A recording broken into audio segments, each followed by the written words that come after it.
Hello. Let me do a remove of one of those. Okay. Hello, everyone.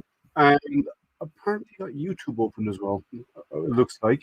Just one moment, guys. Apparently I left my YouTube open.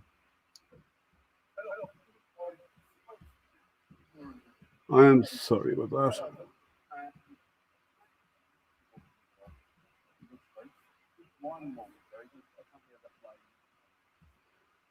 For some reason, I'm getting a double audio. Just let me come back out and come back in. Just hold on one moment, guys, okay? For some reason, I'm getting double audio.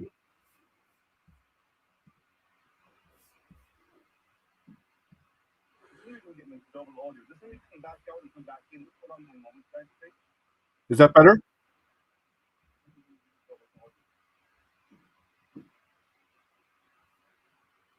Okay, just give me one moment.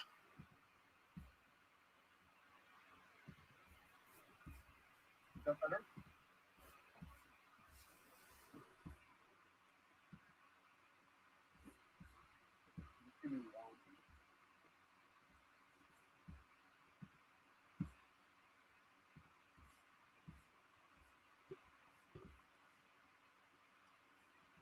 Okay, hopefully that's working. Everyone, let me know, please, in chat if it's a single audio or all you're hearing. Sounds okay now? Okay, good. Well, hi everyone. Welcome to the weekly hangout. If you'd like to come join the conversation on screen, please. I'm just posting the link into chat right now. Just posting the link into chat. So you're more than welcome to click on the link, come in and join the conversation. Everyone's welcome. Hey, Tim. Hey, let's see who else is out there. Hey, Alter Proxy. No, Matt's not here at the moment. Hey, Jerry. How are you? Actually, there's Jerry. Hey, Jerry. What's going on? How you doing? I saw you hanging around in the bottom there. And we have Tim. Let me bring in Tim. Hey, Tim. I'll always join in when I have a few minutes. Tim, sure. What's going on, Jerry. Mr. Bald Dude? Hey, Here, I'll Bald Dude. put on my glasses. There, and I look just like Tim. I got to get a little more down here. I got the white. Yeah, I thought I'd let it grow back here a little while back. I remember you had your Santa hat on. I'm thinking, damn, when I done my live stream, I should have let it grow out. I thought about it. I'm late to the party, but anyway. It'll drive me nuts to try. Hey, non-fam, how are you? Hey, old curmudgeon. I see you've learned to write in binary, Tim. Well, nobody understood it, so that was supposed to say hello, everyone. How are you? That's not what it says. I have no idea what it says. Hey, SPC, how are you?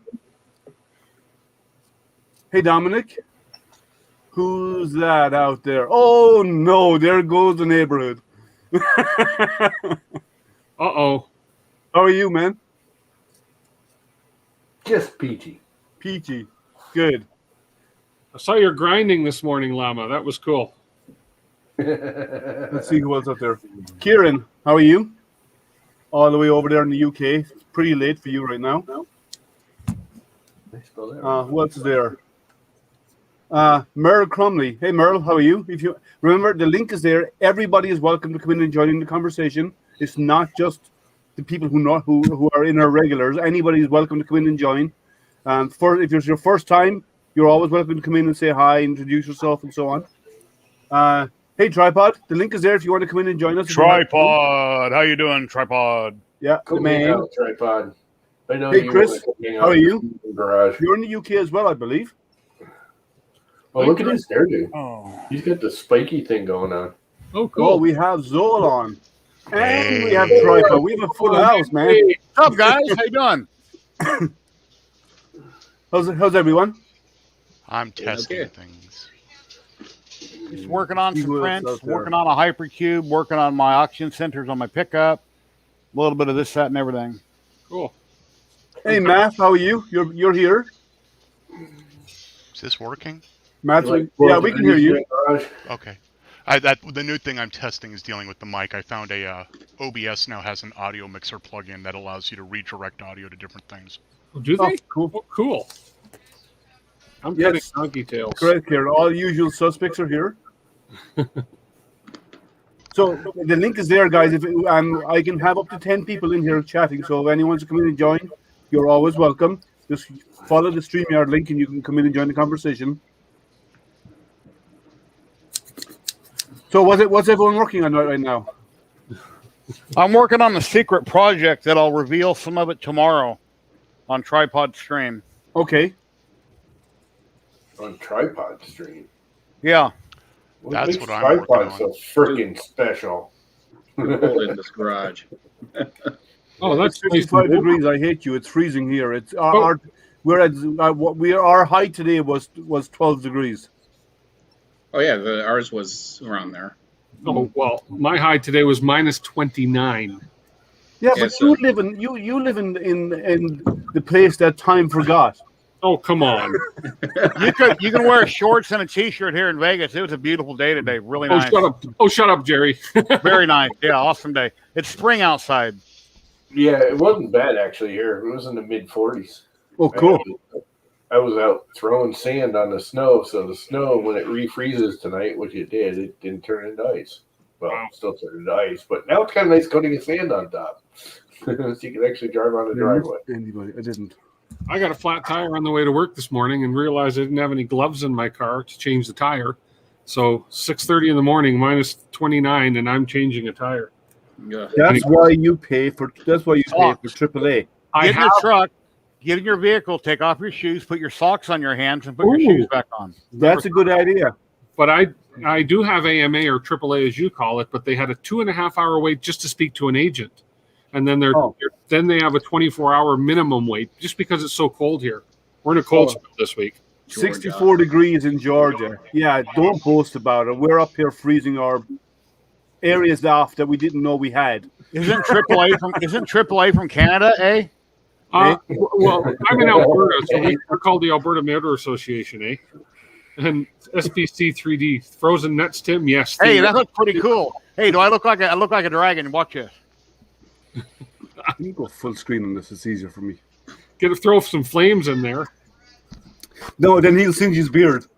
I was working on a printer one time sitting next to me, and I was watching it on my screen because I had Octoprint on it, and I was vaping, and I kind of freaked out for a minute because I thought I was smoking. Oh man. It's a balmy 16 degrees. Yeah, well, that was the high today here because I'm in Dominic, as you know, I'm in Michigan, so we get similar climates because you're right across the pond, literally on the other side of the pond of Lake Michigan from us. So It is it gets pretty cold degrees here. It is 19 degrees here, and we have anywhere between a 1/4 inch to a 1/2 inch of ice over everything. Wow. Yeah, pretty much what we got too. that's fun. So what happened to your print? You got a failed print. Let me bring you up on the screen. Failure. Yeah. So the wife, first off, opened up the garage door. Oh, you had cold air. And yeah, that kind of destroyed the print. But you can fix it. Cool. You can So, fix but it. there was What you still do enough. is measure up to a level, cut it off, and then drop your Z height so the most the columns is under the bed, and just print the remaining piece and just stick it back on. So It works. I do. there was enough good parts still left on there, so I just let it run. So this was needed to stay to wipe, and I did it with my rocket. so Yeah. and then I go to leave to bring my daughter to her school to get pictures, and then drive her to her boyfriend's house. So I was gone for an hour and a half, and then nozzle clogged. Oh no. Well, that's probably because of the weather, to the cold Yeah. air as well. Didn't have to help Yeah. it. So at first it looked like it was gonna recover, but then it just smeared it. Yeah, but you see at the top of the column where that basket area is. Slice that off, and then just drop the whole thing down in Z, on your slicer, and just reprint the top of it, and then stick it back on again with super glue. Yeah. No, I've done it with the top of my rocket. It's not worth it, man. Oh, I'll just I did it with this. Nice mask, Jerry. What's his mask? He was using your logo as a mask. Oh, that's okay. See, I did it at the top of this actually. It went bad on me, so I just cut it off and I just printed the top and sanded it in. It was done. So it works really well. Yeah, but yeah, so the joy body came out really nice. So That came out really nice, yeah. What type of PLA are you using? Sunlu. Okay. So there was no supports at all. I'm going to try to gap that at 12 inches, and I've never tried to gap anything that large, and I don't think it's going to do it. But I'm going to try to jump 12 inches without supports. Yeah, it was. I had it on Twitter. Bridge? Yeah. Okay. I mean, it's it's of course it's pretty sloppy on the inside, until it starts. I mean, actually, the weave is pretty tight. Yeah. But yeah, I mean the top came out really clean. Nice. Yeah, SBC. I'm here, 14 years.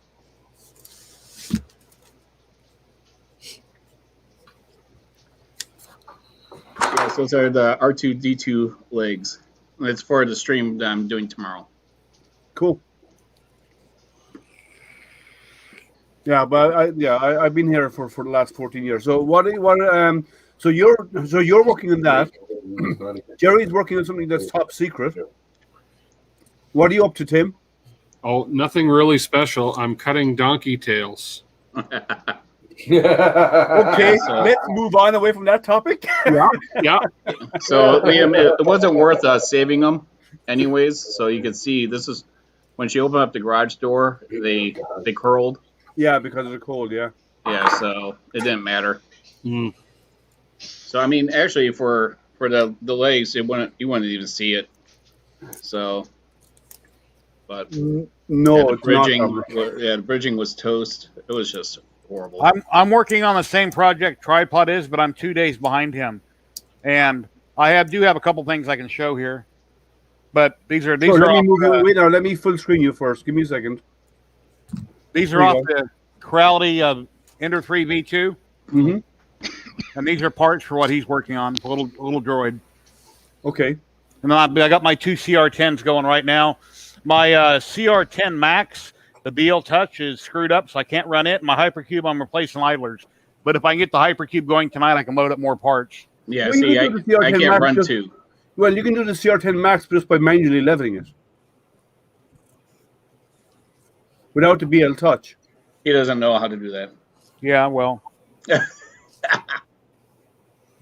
No, I can't run two printers at the same time with the heater, so.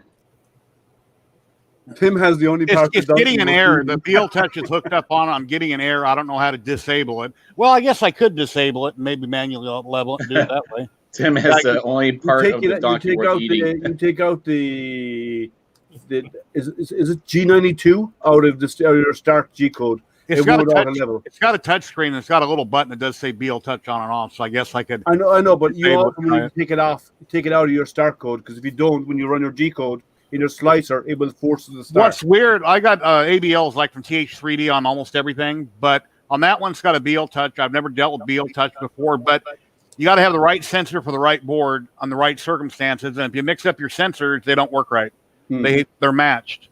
And I've got a sensor on it, but the S5 I sent home with a friend of mine had it on there, the one that goes on this one. And to get the right one, it's like $65, and I just need to get the correct sensor back and put it back on here, because they got different sensors for different boards, and it's stupid. Completely stupid. What are you up to, Zolan?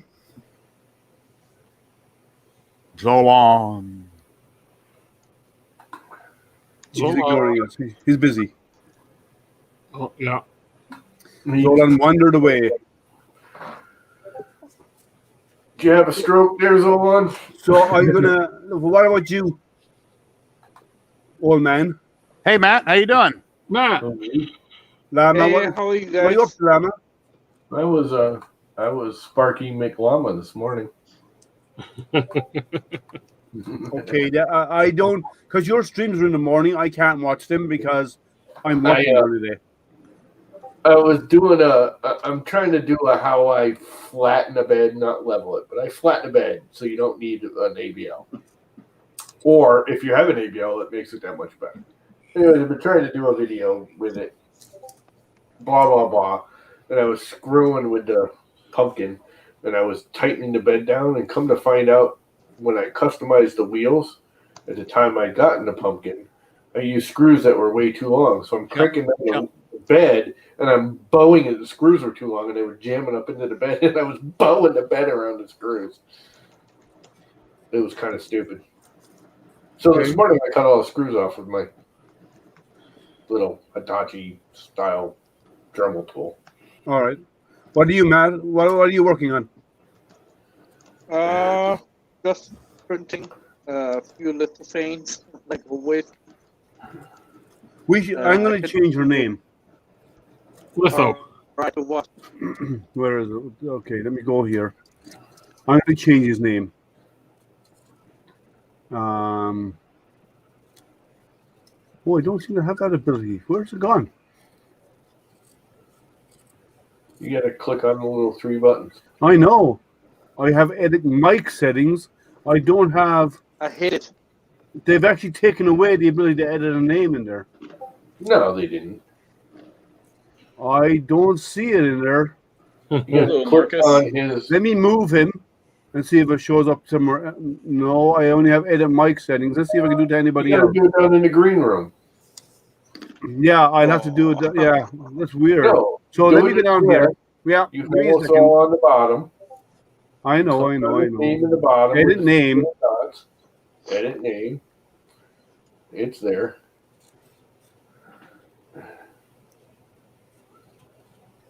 Matt Litho King. There we go. That's appropriate. Because that's all he ever prints is lithophane. So, Yeah.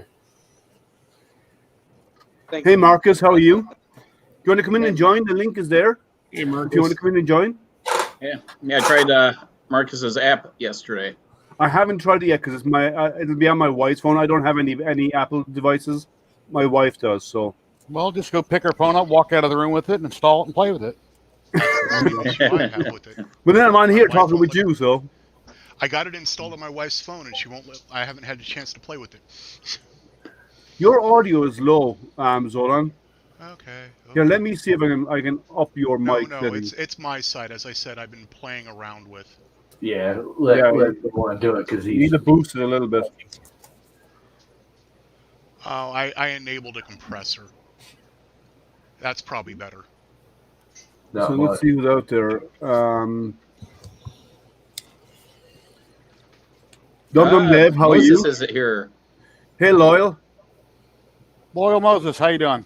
Hey, 3D Loyal. printing stars. Well, that includes everybody but me. Oh, Well, yeah, that. I think we got to get Loyal on a stream. Yeah. Get your ass in front of I've the been laptop chatting. with the camera. I've been You chatting Come with hang out Loyal. with us. I've been chatting with Loyal, and I'm still waiting on a date from him. Is that right, Loyal? Remember that? Yeah, I asked him a Well- long time ago. Is he going to join is he going to be on watch more of my streams tomorrow at the same time, 6 p.m. You Central? can always come in and join here, Loyal, if you want to. The link is there in You know, I chat. have some trouble finding you Sam guys Prentice is going to be on Tripod Stream tomorrow. Mr. Okay. Droid Man himself. Oh, Sam? Yeah, I like Sam. Droids have been in some Star Wars movies. Yeah, I have the remote coming. The servos are the only stuff that's going to be on Monday. I'm just giving you a hard time, Loyal. I'll have my radio and servos tomorrow. It sucks I had to buy them since I used to have all that RC stuff that I sold for $200. I had a DX6i and I had a ton of stuff, but a bunch of airplanes I sold like 6 months ago. It sat for about 3 years and I sold it and I should have kept it. Now I need it. Yeah, so we'll see if Amazon makes it for the other parts for the stream for tomorrow. I bought a FL Sky or something like that controller for like $55. Yeah, that's why I bought what was recommended in the documentation. So. Oh, actually, after I ordered, I was reading the documentation. It's like, ooh, I hope I bought the one they recommend. It was the right one. Yeah, I've been playing with this with my 3018 CNC. What I've been playing with recently for the last 4 or 5 days.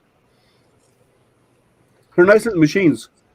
They're not really for indoor use because they're as noisy as hell. But they do a good job for such a small CNC area and only 10,000 RPM spindle. It does a pretty decent job, and it's only using 3.17 millimeter cutting tools. Oh. Hey, Liam, So Yeah. so Dum can you toss me into the green room? I'm going to do some testing real quick. Okay, let me take you, remove from the stream. There you go. Is Dum Dum in chat? Yeah, he just Yeah. bought some RC cars. Yeah, I mean, man, when I bought these kits back in the day, without the radio, that truck, this was in the early or late 80s. That truck was like $350. Wow. You know, and the one over here, was it I would say 2000, 2001. I sold a truck and it was an old Tamiya Bruiser. It was a collector's item. So I told the wife, I said, okay, if I sell it, I'm going to want a replacement. And then because we're doing a project, and then, and so I sold it for like $900. And then that one cost about $400 at the time. And these you built, you didn't buy them pre-built. The pleasure of these models, all the models I have, except for that one up there, is that you build them and paint the bodies. And, I would spend like over 24 hours just literally until the model was at least had a rolling chassis. And just, it was the fun part of it. You paint the inside, right, of the shell? Yeah, you would paint the inside because if you paint the outside, it would just come up and come off. That's cool, Merle, about the Proton Pack. It's cosplay costume. Nice. You'll have to show it to us someday. Yeah, I had Dum Dum took a look at my website, 3dhp.net, and he agrees with me. It looks pretty sad. Kind of looks like a child built it or something. But yeah, Dum Dum, if you give me an opinion what you think it might cost if I had you go in and clean it up and try to make it look better, what you might charge me to do that. Try to make it look more professional, I guess. I post pics and links and stuff like that. And occasionally I have an area where I like to drop videos in where people can, if they don't go to my YouTube, they can go there and look at different videos. But I haven't done anything with it in a few months. Hey, Zolan, when you're ready to come back in, let me know. Just send me a message in private chat, and I'll bring you back in. Oh, a tripod. My wife is on your daughter's site. She's like, I want this, and I want that, and that's so cool. Oh, man, I want this for Valentine's Day. And anyway. And she actually just filled the order that someone ordered from one of the streams yesterday on. Cool.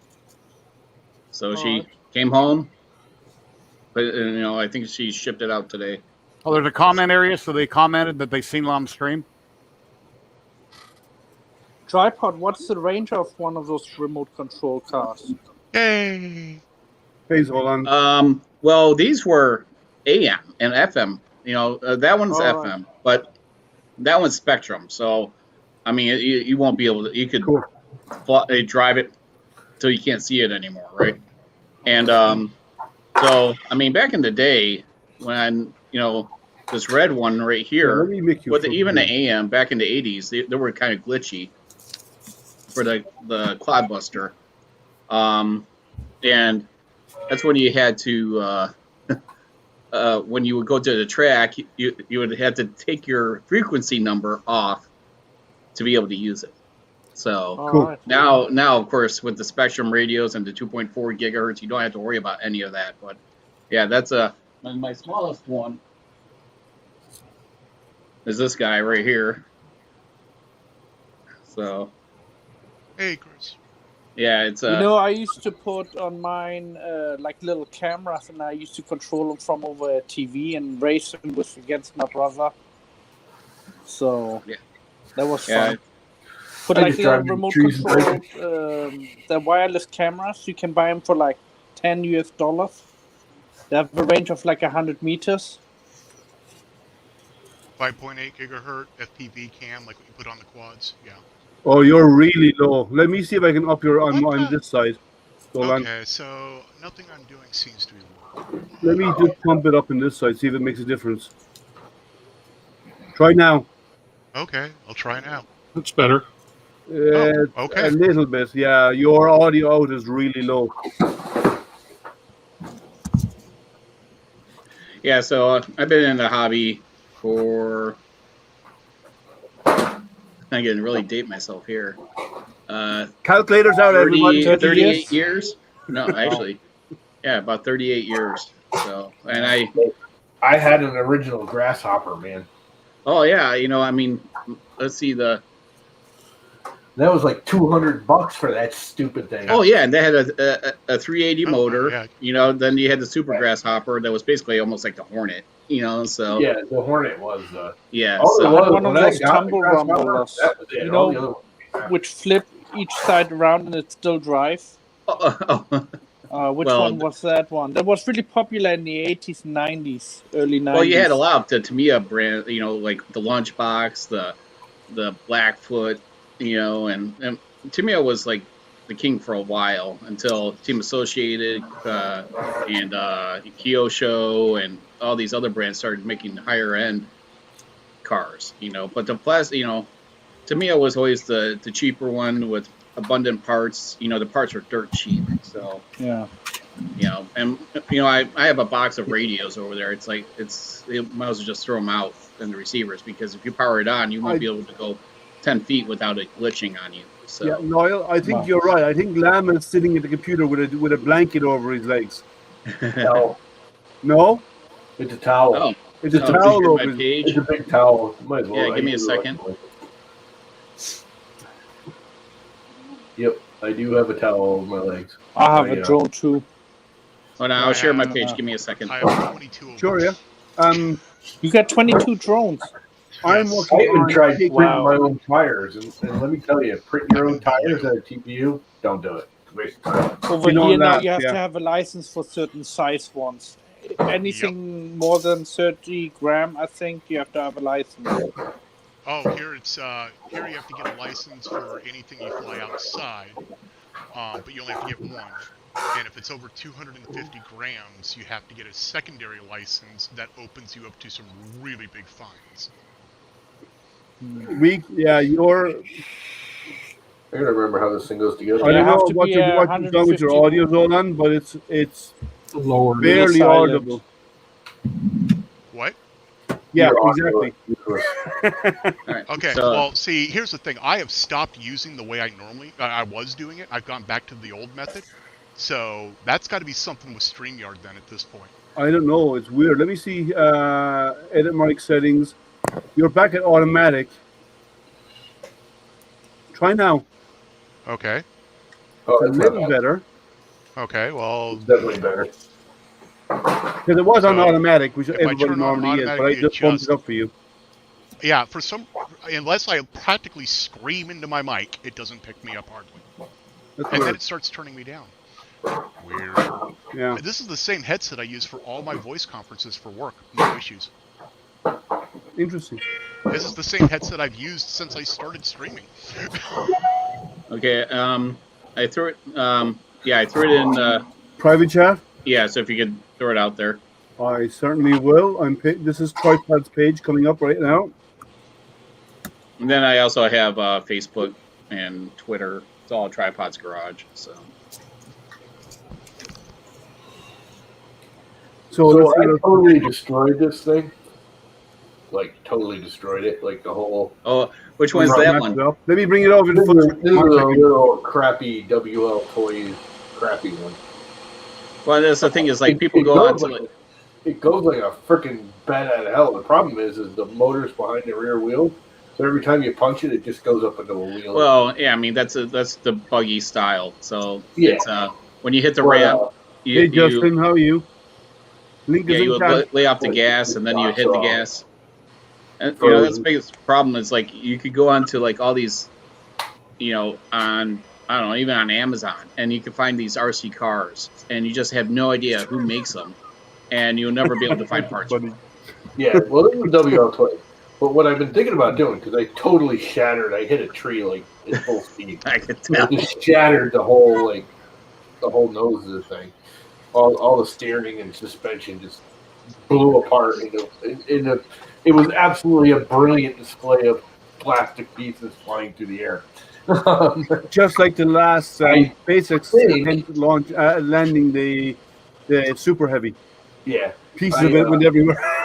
I think what I'm going to do, because I have models for all of this stuff where I was remodeling it anyways, because I was always breaking it, because I drive it in the woods. I don't drive it on pavement. I drive it in the woods. And it hits trees and rocks. And anyway, I think what I'm going to do is redesign it into a snowmobile. Oh, cool. Because I still got a better part of a roll of poly. Here, I gotta take down this one, the TXT1. This one's really cool. Okay, let me switch you over. Let me switch you over here. Yeah. That's a monster. Yeah. So, what Tamiya did was, it's dusty. They the suspension. Yeah, look how dusty it is. It was just. Wow. Yeah. So you can see it rides along the chassis. It's all aluminum chassis. Mm-hmm. So, Well, that didn't look that big behind you. yeah, I know it's huge. it's this and this is only a 10th scale. Wow. Yeah, so it's Wow. got dual motors. That's correct, my friend. Yeah, wasn't a smooth landing. So, yeah, I mean they studied monster trucks, like in the U.S. because they don't have them in Japan. So they came to the U.S. and studied monster trucks when they did this. So, oh, the Double Dare, yes, that competed with the Cloudbuster because the Cloudbuster actually has two gearboxes from the Grasshopper. That's how it was designed. So yeah, Double Dare. It had smaller tires when it first came out. The Kyosho Double Dare, and then the tires got bigger.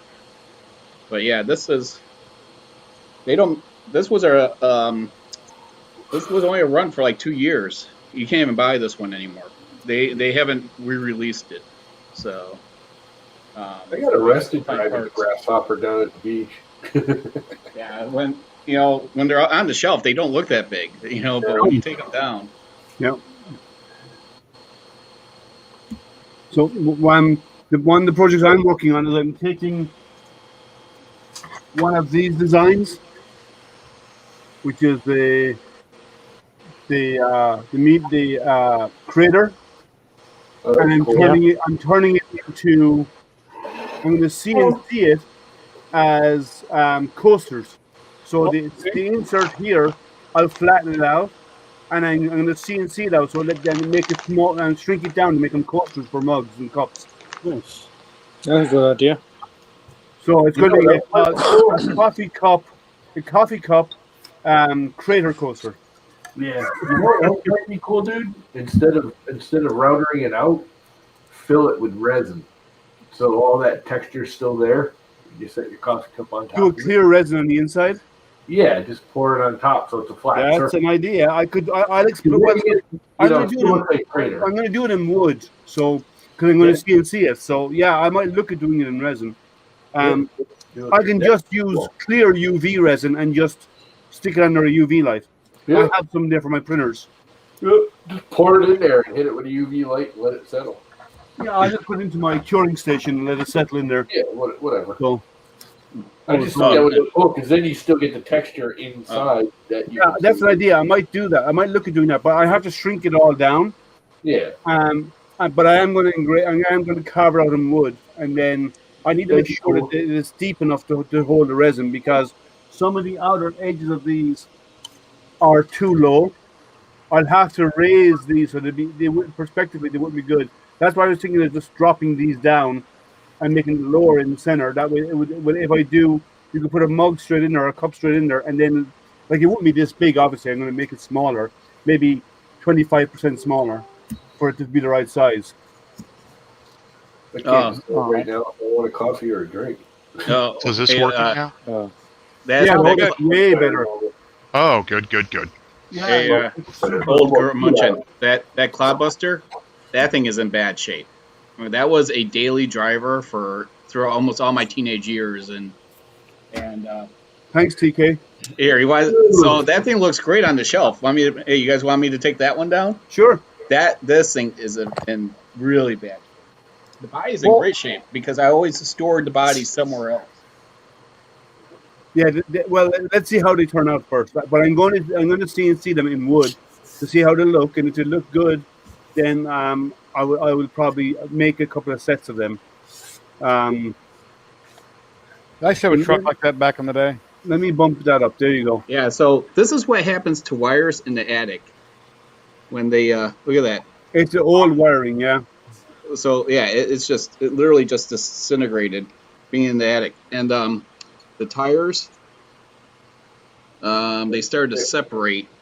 Dry rotten. Oh, Yeah, the rubber. that tire looks good. Cool. Yeah, see, look at split. Yeah. So, But yeah, isn't this part of a humidity condition? You store them probably in too hot conditions, maybe. Well, the garage. I mean, sorry, an attic space humid. would be hot. yeah. hot So this and was then old humid. Twister motors. This was that motor back in the day was like $140 for one motor. And then I was repairing the other one. I was rebuilding it, taking the brushes out, and Twister's still making motors, aren't they? what's that? Twister still makes motors, don't they? Yeah. But now they're all brushless and stuff. And Yeah. but this plastic is so brittle, it'll probably like self-destruct. So Well, you should probably actually scan them or model them and reprint them out of PETG or something. talking about, like I said, old electronics, man. Wow. Look at that. Holy crap. You can always rewire it with yeah, wiring. You should probably take those batteries out of it since they look like they already Oh blew yeah, up. they're The truck exploded. chassis you can save. I mean, all what you need to do is what's this stuff called? It's basically in a spray can. You spray it on. It's like plastic, almost like lacquer it is, and you spray it on. It would basically harden on top of it, and gives you an extra layer to hard. Well, I mean, yeah. So this chassis didn't come with it. It's called a sassy chassis. That thing was $140. The bearing kit was for this one was like almost $130. Okay, so because these only came with bushings, so you had two different types, or three. You had plastic bearings, you had bronze bushings, or you had real bearings. And most kits did not come with real bearings. Back in the 80s, it cost a lot of money to get bearings, not like now. So I haven't. Has anyone tried Simply Print? I haven't tried it. Has anyone else tried it? No, never heard of it. Yeah. Tell us a little bit about it, Dum Dum. You come in and join the chat and tell us a little bit about it. I haven't used it. You seem to like it, so tell us about it. That's why we're here, to learn from each other. So, Liam, I'm gonna head home. okay. Time to hit the highway, go home again. All right. Drive safe. Yep. Thanks, guys. We'll see all you guys later. Take care, Tim. hey, you gotta tell me about that. You said that there was some exit Yeah. video. You got to tune in Sunday to hear it. Oh, okay. And I owe you an email, Tim. I know I do. I just haven't got around to it No problem. We'll catch up on that. No problem at all. At least we know who we are now. So yet. Kind of. Oh yeah. Old Gramunchin, the timing. Oh man, I would Yeah, just man. do the timing on those motors. Bye. Oh. It's a browser-based slicer, is it? I see. A lot of people have issue with browser-based slicers. Because it means uploading your model into the cloud, and a lot of people won't do that, especially because That's why I don't think for ordinary everyday home users, Corelity Cloud and Corelity's Wi-Fi box might be used by some people because they don't care because they're using Upload it to their cloud, then it winds up in their video. Yeah, or other stuff will happen. Like, so if you design something and you upload it to print it using a cloud slicer, you're putting your IP at risk because you're uploading it into the cloud. So you need to be. Cloud slicers are fine if you're using general like day-to-day stuff stuff that's freely available online. But when you're talking about stuff that you want to maintain and protect, you don't want to use a cloud slicer for that. I'm not saying it's bad. I'm just saying it's bad in some instances. That's my opinion. What do you guys think? I don't trust anything like that. I'm not going to use their product. So I have my own cloud server, so if I'm still gonna set up Octoprint. I'm probably one of the only people on these streams that doesn't have Octoprint yet. I've had it, the Raspberry sitting here, and everything, and screens. Just haven't even. But Octoprint is different. Octoprint is local. I know, and I'm not going to do the cloud stuff. I mean, I got enough stuff that's already like IP cameras and stuff. But when and they're from reputable companies. I'm sorry, I just you're talking about the Reality Box, right? Yeah, I have one there. I never plug it in. I don't trust that company for that stuff, man. Sorry. Well, it's not the company that I don't trust. It's that you're uploading stuff to the cloud. Yeah. And if it's, as I said, if it's a publicly available content, who cares? Yeah. And I do settings in my slicer that you can't do in the cloud slicer, right? But if it's publicly available stuff, fine. Who cares? But if it's IP that you generate, that you create, and you want to protect and sell, you're not going to put that in the cloud. I'm sorry. No. There's no way you're going to do that because your IP or your intellectual property is now publicly available. Yeah.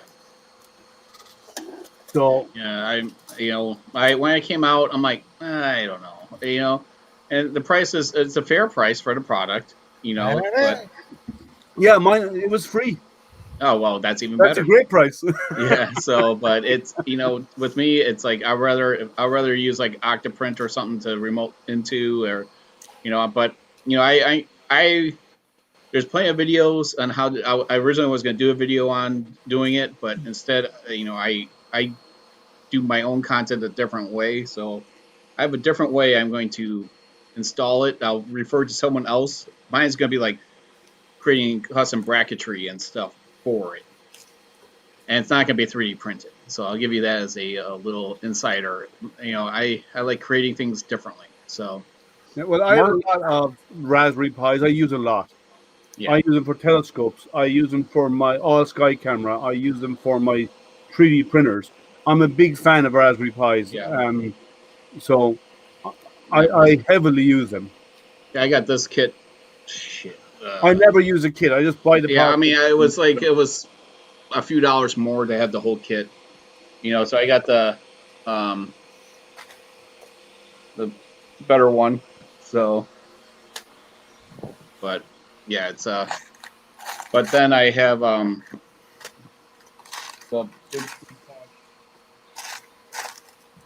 yeah. So there is a place for it, Well, I use I've used different cameras for the Octoprint. Kieran says he's using he still has to get a camera for his.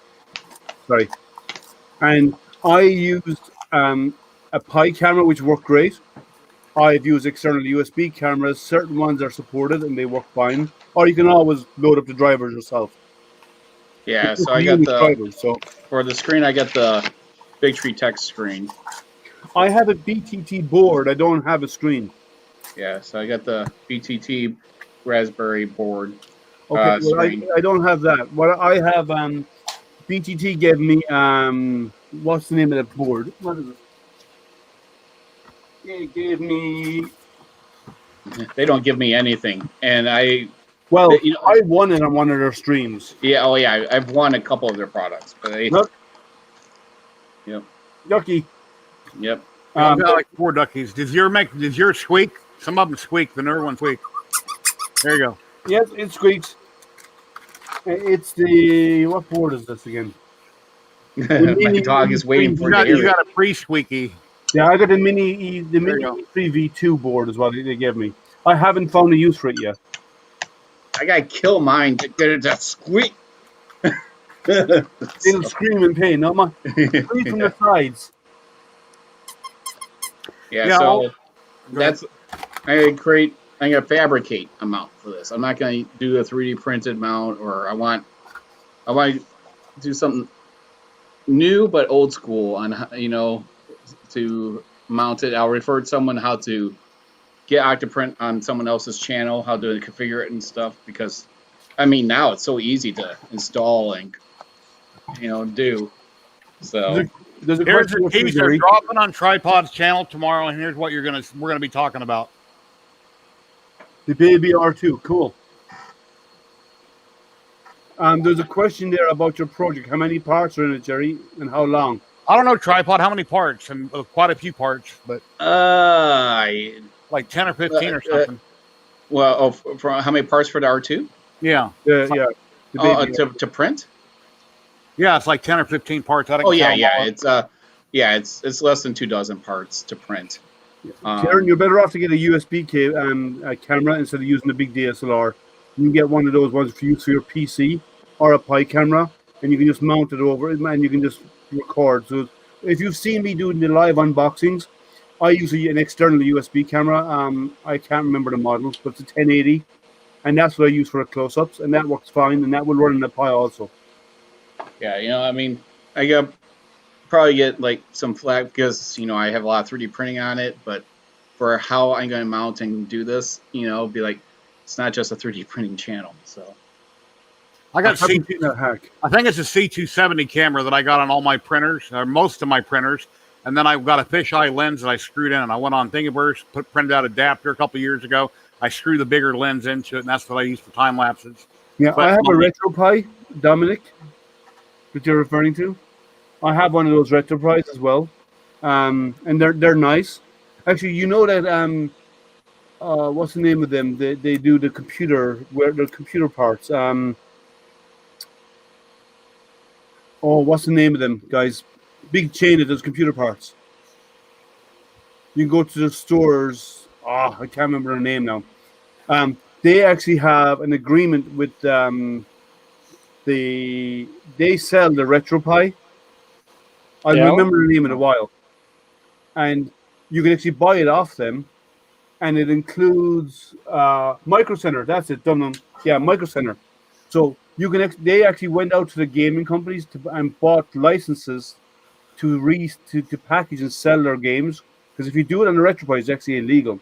But they actually went out and bought licenses, so you can buy it from Micro Center as a fully set up kit for a RetroPie. And it's basically all the old retro games that were like the old Space Invader games and so on, all running in the Pi, and you can click them on your computer, on your TV, and play them there. I got a picture I'm going to send you, Liam. I took my Pi 3 out of one of my printers, and I built a RetroPie. I'll show you. You can put it on the screen. You find the Pi 3. The RetroPie is free, but the games, getting the games and putting the games on the RetroPie is actually a breach of copyright. You can go on a website on Facebook, and all that stuff's available. I know, but it is illegal to actually use those games without a license. You have to buy a license to do it. And Micro Center saw the demand for RetroPie, and they actually went out and got the agreement from all these game companies. So now they sell it as a kit with the games included. Yeah, I'm sure that's how I must have got it then. Yeah. He's trying to convince us.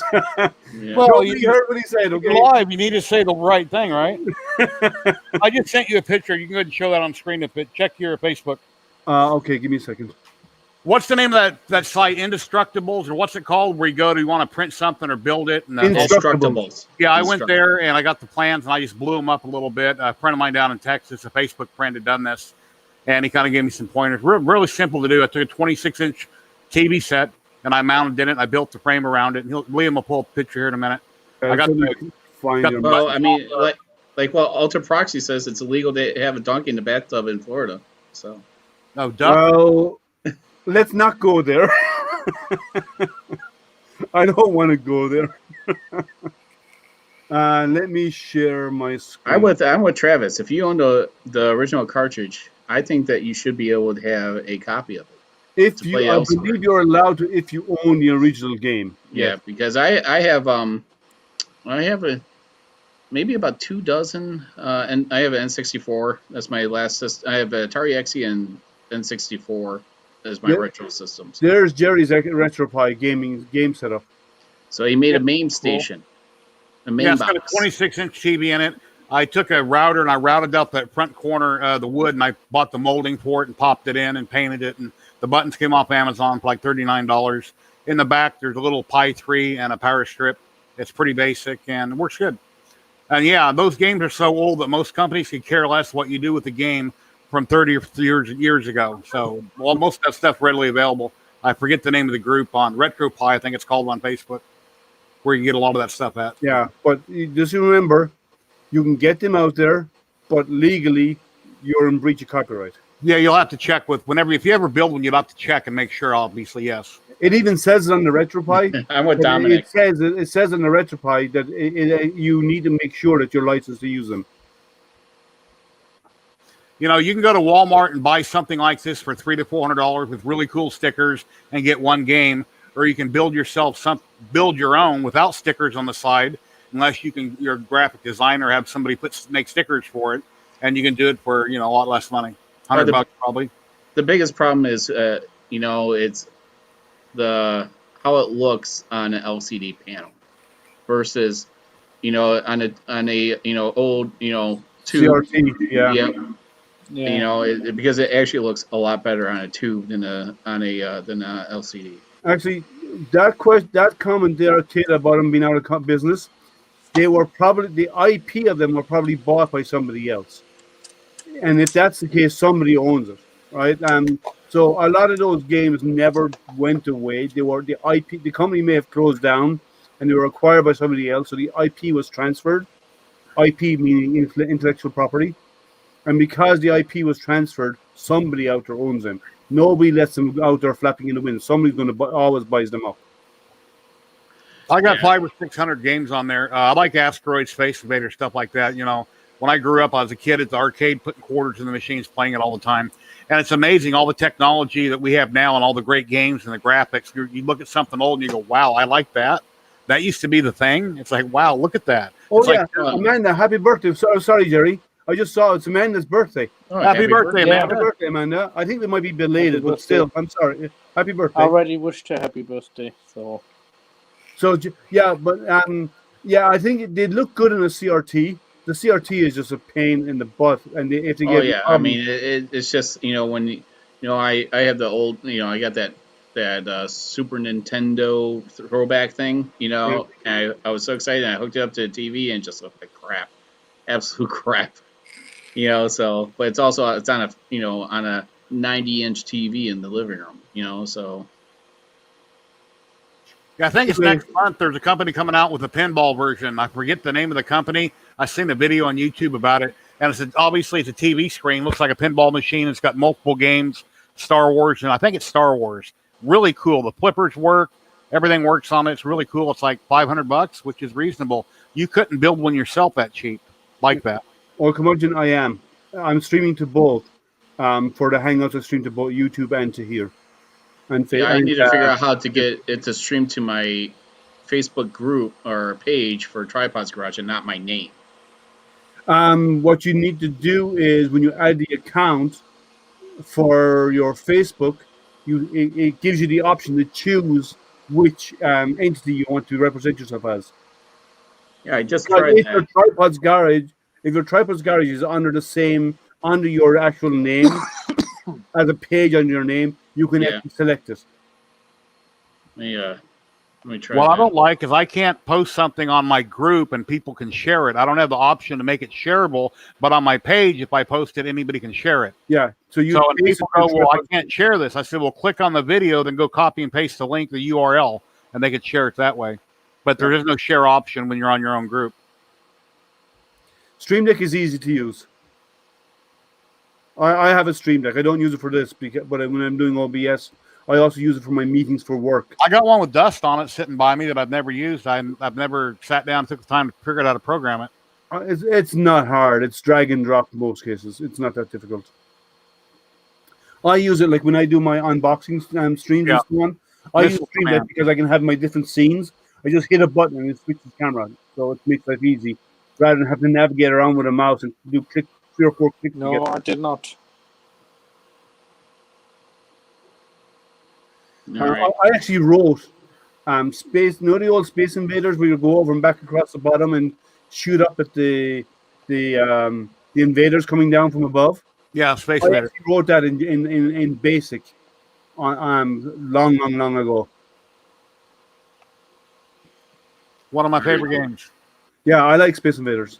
I'm not a big gamer. I never was. Space Invaders was I liked that one, and I liked like Duke Nukem, and a few other games like our Prince of Persia. those old games, the originals, but I'm not a big gamer. I pick and choose a handful.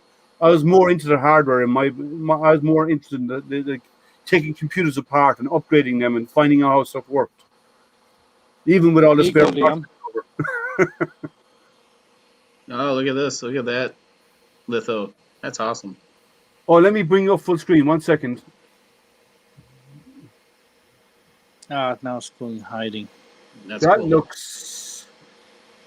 Which nebula is that? Is that? Am I Yeah. saying that? Astro, is that right? A nebula? That is a nebula. But it looks familiar. Wait till I put the color behind it. That is the Eagle Nebula. Yeah. So it hasn't printed the top of it yet, where you see the pillars of creation. At the very top of the Eagle Nebula, there's little parts that stands up, and that's called the pillars of creation up there.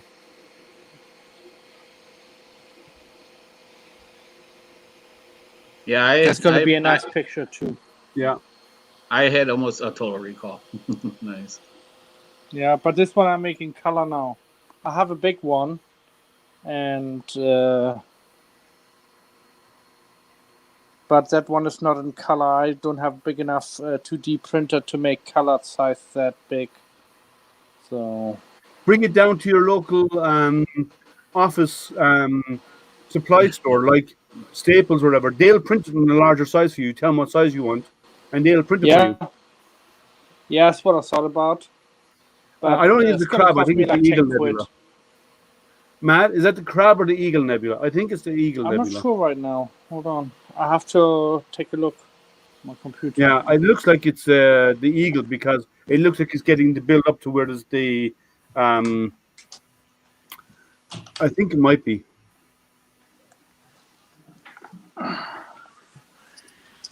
You're close. Oh, my camera's a little bit crap now. How can I tell? Or I my watch. tell because I've taken photographs of most of them myself, so I know a lot of them. I don't know them all, but when you're only part of the way through the image, it's kind of hard to tell. Space Everest. No, there's a different name to it. I can show you the picture. There's an NGC or an M number, or there's like an M85 or something like that. NGC 2174. NGC 2174. Yeah. That is. Oh man, my friend used to play Wing Commander all the time. Yeah, let me go through these chats first. I'll check it. 2174. It's an emission nebula. But I'm trying to remember what the other name for it is. Man, you know how many controllers my friend broke because I beat the garbage out of him with a Super Street Fighter. That was. It's the horse head. It's not the horse head. The horse head is in Orion, and the horse head is actually in there with the flame and the Running Man, which is in the image behind me here. That's the horse head over here.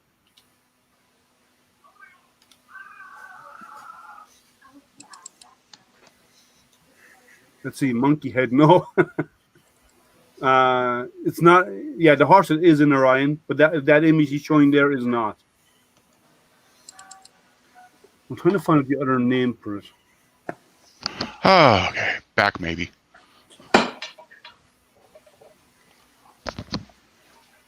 Uh-oh. Yeah. Yep, see, we hear you. That's the pillars of creation at the top. That's what I'm creating. It's the monkey. Yeah. That's the monkey head. That's the top part you're doing. Is the monkey head. But the very tip of it is actually up there. There, the top of it is the pillars of creation. Isn't it amazing that when people say that you look through the telescope, you're looking in the past? Well, yeah, because people don't understand that how that works is that you're looking through the past because of how long it takes for that. Because it's instant. You're looking through it, and for how long that light takes to come to you. Well, depends on your perspective. Yeah. Now let's really warp people's mind, right? Because it depends on your perspective. Because if you're, for our point of view, it took thousands of light years for it to reach us, the light, right? Mm-hmm. But from the point of view of the photon of light, it was instant. Yep. Because speed is relative, and to the photon of light, time never changes because it's moving at the speed of light. So it all depends on how you look at it too. Yeah, because I try explaining it to, I'm like, you're looking in the past because of how long it took that light to get here, and you're looking at it through a telescope, and it's instant. So. Now that is 2,000. That's that's 2,000 parsecs away, and a parsec is 3.5 light years. So that's how far it is. So, yeah, you're looking back a long way in time. But it's kind of fun. I actually had a physics. I was doing an outreach event. I had a physics major come up and talk to me about stuff. What was that? Oh, Amanda, I love it. Space stuff? No, that's not a computer. I'm going on 12 or 14-hour work days. The Kessel Run. Yeah.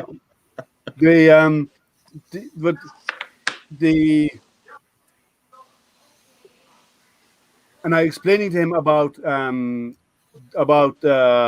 relativity, and he's a physics major. He should have got this, and he couldn't get his head around it. Could not get his head around relativity. What was that? Yeah. It's all relative to your place and on your point of observation. That's what relativity is all about. No. You have a different viewpoint as I have. Well, let's put it this way. If you're on it, the experimental relativity that Einstein explained was really cool. You get two people on a train, on a carriage on a train, and in the middle of the carriage there's a light. One's at one end of the carriage, the other guy's at the other end of the carriage, right? From their point of view, when the light comes on, they both see the light appear, hit them both at the exact same time. Yeah. But if you're on the platform and that train is traveling at the speed of light, right, or close to it, you see the light hitting the guy at the back first before it hits the guy in the front. Because speed is relative to because I'm stationary and they're not. So to them, because they're moving at the same speed, it's instantaneous both sides. But when I'm on the platform and it's moving that fast, I see the guy at the back catch up to the light before the light can reach the guy in the front. This is like a delay system, I think. Yeah. When is Snowpiercer on? What night is Snowpiercer on? I think I missed it. It's on Netflix. I know that, but what night? I missed the one this week. What day is that on? Oh, I don't know. I don't watch TV. I only watch Netflix on. Oh, that's sad. That's a shame. It's like my brother don't have internet. He doesn't have a smartphone. He's never been online. He don't play games. So, anyway, he has like 3 channels on his TV. He's missing out. Yes, he is. Well, I don't miss out on TV. I watch shows. I watch I'm the Center of the Universe. I love that. Ice cream sundae, or what you eating? I was just looking at my damn. It's homemade, fresh, hot. Hey Dan, how are you? Homemade beef stew with prime rib roast and cornbread. That's what I was just handed. Amanda. The link is. Let me just make sure I'll share out the link again. I like Marie Callender cornbread. I used to make that. Just if you want to come in and join the stream. So here, anybody who wants to join the stream, you're welcome to. I just posted the pecan pie. The light that reached you from now, the sun is around. Actually, it's 8.2 minutes old, Dominic. But yeah, you're close. It left the sun 8.2 minutes ago. But right now, there's no light reaching me because it's nighttime. Not quite true. Well, yeah. There's no direct sunlight. There's reflective. There light. you go. Well, there's very little reflective light. Switched it no off, moon. you know. So there's almost nothing reflecting off the moon. Any forecast. Atmospheric refraction. Atmospheric refraction only with red light, and it doesn't come all the way down to us on the opposite side of the planet. When did I start with everyone here? Yeah. Don't forget to sunbathe in the moonlight. We went from 3D printing, from RC cars to 3D printing into theoretical physics and astrophysics. Yep. You tell me another channel that does that, right? Come on. Hey, we could start honestly, the talking science- radio wave frequency theories. Oh, we could.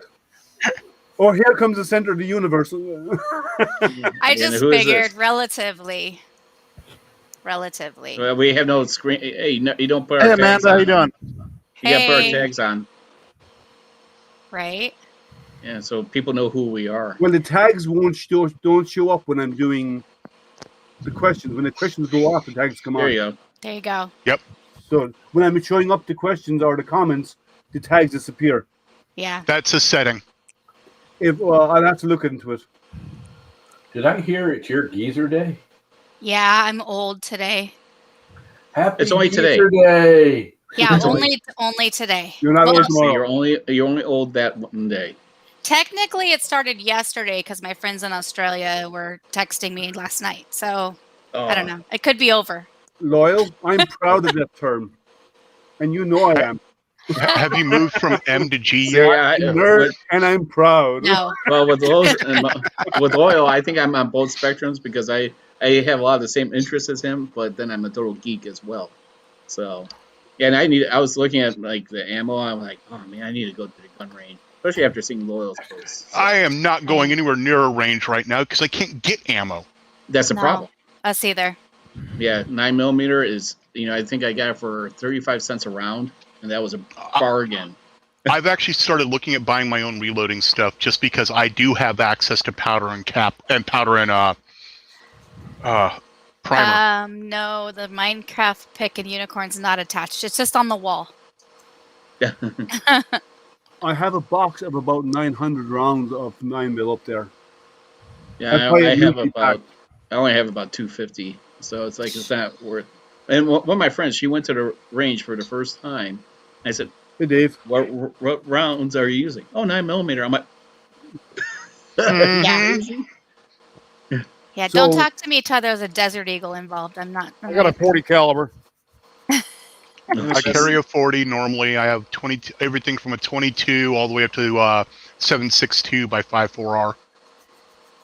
No, I just have a Smith & Wesson SD9. That's all I got. So I carry the XDM 40 version of that. yeah, I want a what was it? I can't remember the name of this gun. So, Karen, in my opinion, Glocks can go wrong. That's because their grip does not fit my hand right and it hurts. I got a couple of 55 calibers downstairs. I have 0 bullets. in my all this gun house. talk is cute. Mm-hmm. see, Moses, I can always pivot the channel. So, Yeah. I wanted better pictures of the Grendel that he was running out there with. And he oh prints yeah, himself bags, that's a too. sweet weapon. Mm-hmm. And you missed, yeah. you missed the coyote. Come on, man. Yeah, twice. You prioritize a phone call over taking a shot at vermin. Come on.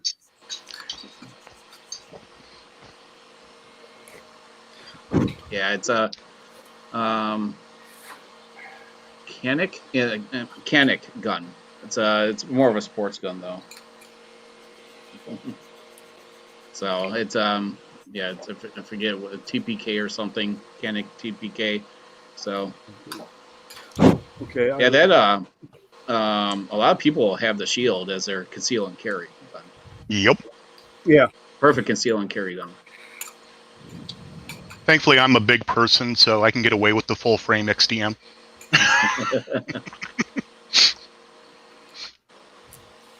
I don't think anyone can conceal my guns. So yeah, actually, you need to tell us, man, a bit about the stuff that you do for your classroom. That's a big thing. She's a nerd as well. She fits right in with us. It's good. I do a lot of different things. I guess the easiest thing to say is just I'm an educator.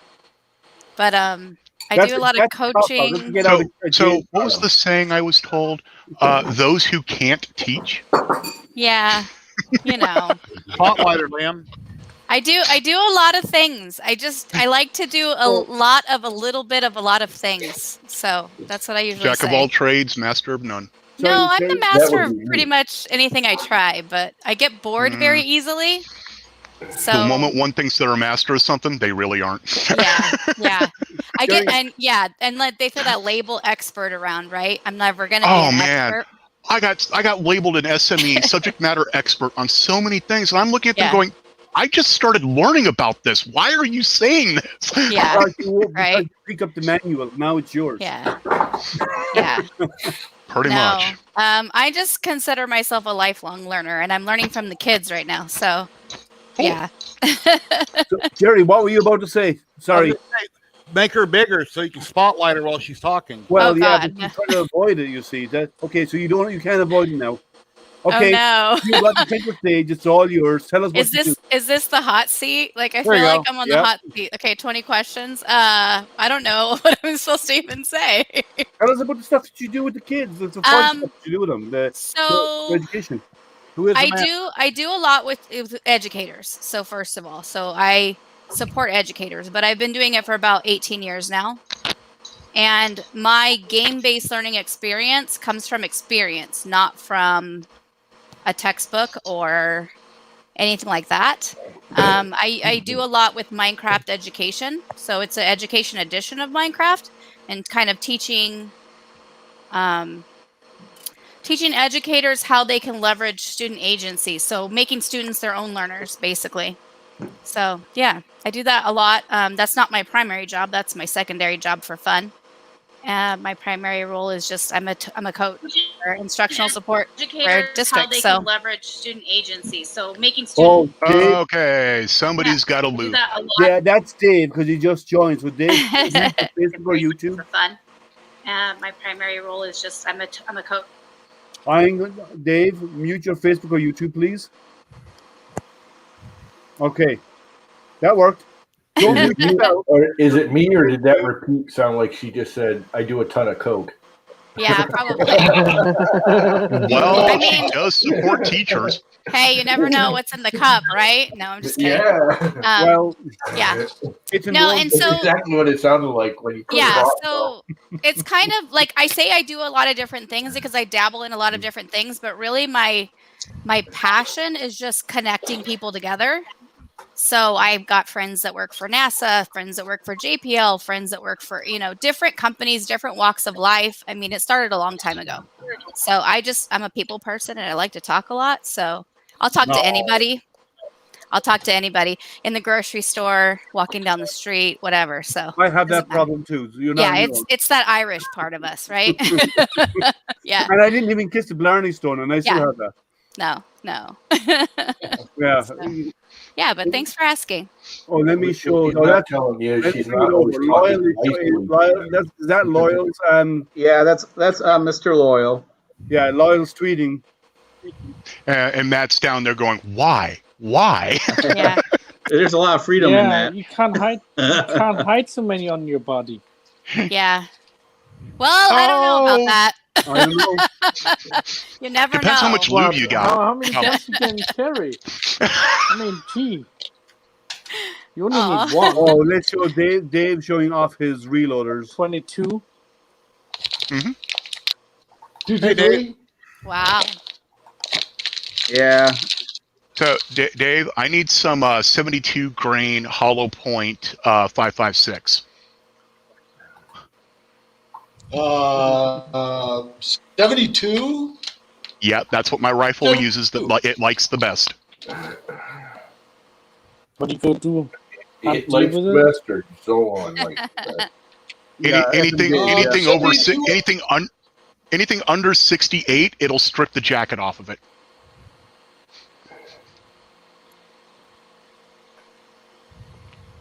Wow, I think I caused him to lock up. Yeah, see? He's frozen in I awe. think he's speechless. Yeah, he's Zolan. like, oh, man. He's like, is that a custom order, Zolan? So It actually, yes, it is. Right. I mean, once it gets beyond 22 and 9mm, I'm like, I don't even know anymore. So There's a question there for you, Zolan. Yeah, I'm trying to remember. I don't remember off the top of my head what the twist is. Yeah. But I've got it right here, so let me find out. well, Right? You're not making any sense, Zolan. What type of rifle?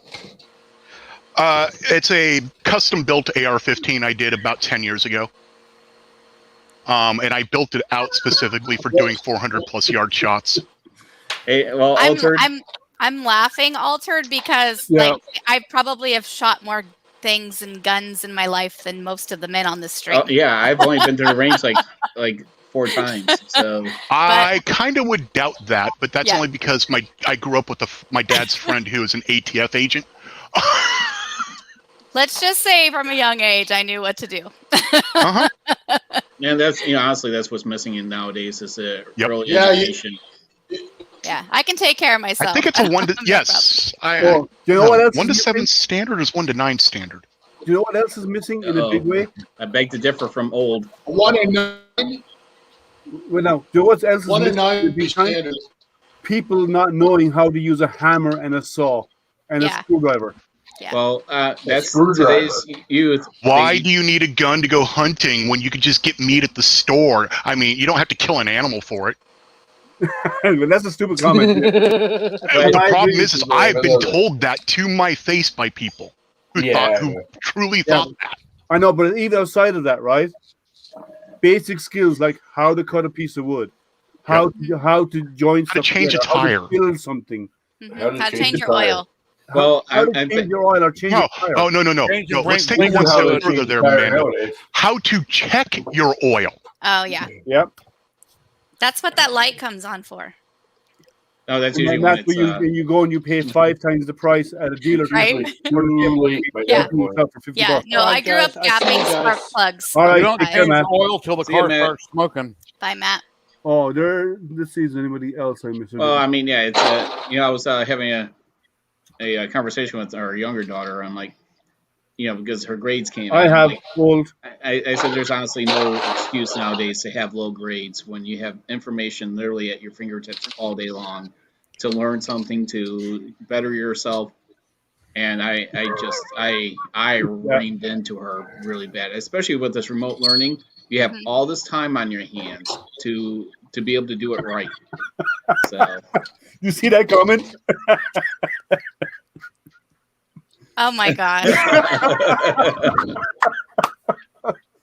Oh, that's hilarious! Wow, that's not real. Is that real? I don't Are you think. serious? I could believe it. I don't know. After Nothing working surprises Windows 95 tech support, I believe it. Oh yeah, did you ever get called with the coffee cup holder? No, but I did get a very nice lady I had to help who couldn't understand why her pedal wasn't working. Oh, her mouse. Oh yeah, the mouse. Yeah, I heard that. I actually had that call.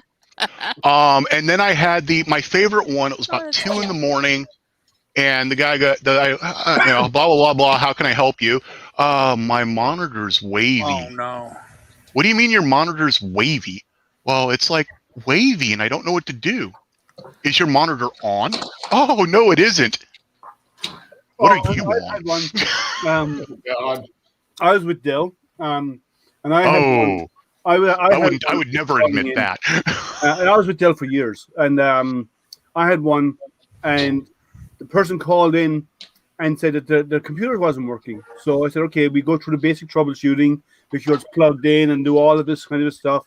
And I kept getting kind of half answers. So I said, make sure it's properly plugged into the wall. So they said, oh, well, it's plugged in behind it down on the floor. So I said, okay, get to it. And they said, I need to move the table. I said, go ahead. And they pulled out the table. I could hear them doing it in the background. And they said, I can't see. And I said, why? They said, I need because the lights, the light is not on. I said, go turn on the lights. You can see. And I said, oh, I can't. We have a power outage. That's why the computer wasn't working. They had a power outage.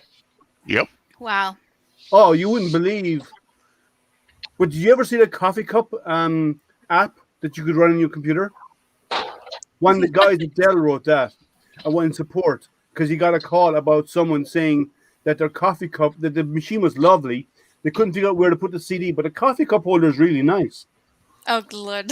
And so the guy wrote an app called Coffee Cup, and then we shared it around the office, and it went everywhere, really. That's viral. Actually, the app eventually got rolled into a little nice piece of software called Back Orifice, Oh yeah. And back one of the buttons in back orifice was open coffee cup holder. Yep, Yeah. I remember that. It's a little EXE you could have on your desktop. It was originally an EXE on your desktop. Yep. You double click it and your CD drive came out. Oh my god! Yeah, you're actually talking to the person who discovered the WinNuke bug. Wow. When they first came out with cruise control, a guy in a Winnebago put on cruise control, got up, went to the bathroom, and wrecked, and tried to sue the company. Mm-hmm. Oh yeah, yeah. So then they had to explain in the manual what that meant. It ain't like an airplane. Well, here, okay. A lot of people are not going to object to what I'm about to say, but here's my view, right? I'm not saying the only way to get rid of this, getting rid of the stupid people will help the human race. And I'm not saying we should go out and actually do something bad to them. I'm saying just remove the warning labels off everything and let nature take its course. Yep. It'll fix itself. I always said I would be the worst parent if I had children because I'd be like, yeah, go ahead, stick your finger in the light socket. You won't do it again. Christopher Titus, son, you may not want to do that. Hang on. Let's just watch this. Let's see what happens. Yeah, it's called natural selection. I used to love watching that show. I saw him here locally like 3 years ago or so. And I'm not advocating for this at all, just putting this out there. But he did this bit called Arm the Children. Yep. Oh my gosh, I was dying laughing. It was just funny. Like, it was just comedy. I loved his TV show. I wish That's what the Darwin Awards are for. Yeah. Yep. The problem is there's too many people who've already had kids, so they no longer qualify for the Darwin.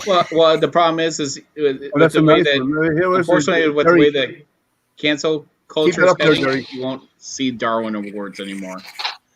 That's so cool. Does anybody ever remember BOFH? Photosmith. Does anybody ever remember the BOFH chat? No? No. You should look up BOFH. It's it stands for Bastard Operator from Hell. Yes. And it's about an IT operator, and he torments. Hey, Bernie. Nice gloves. They're not done yet. I haven't done the gloves. Oh, one of him's enough. Come on. Yeah. Yeah.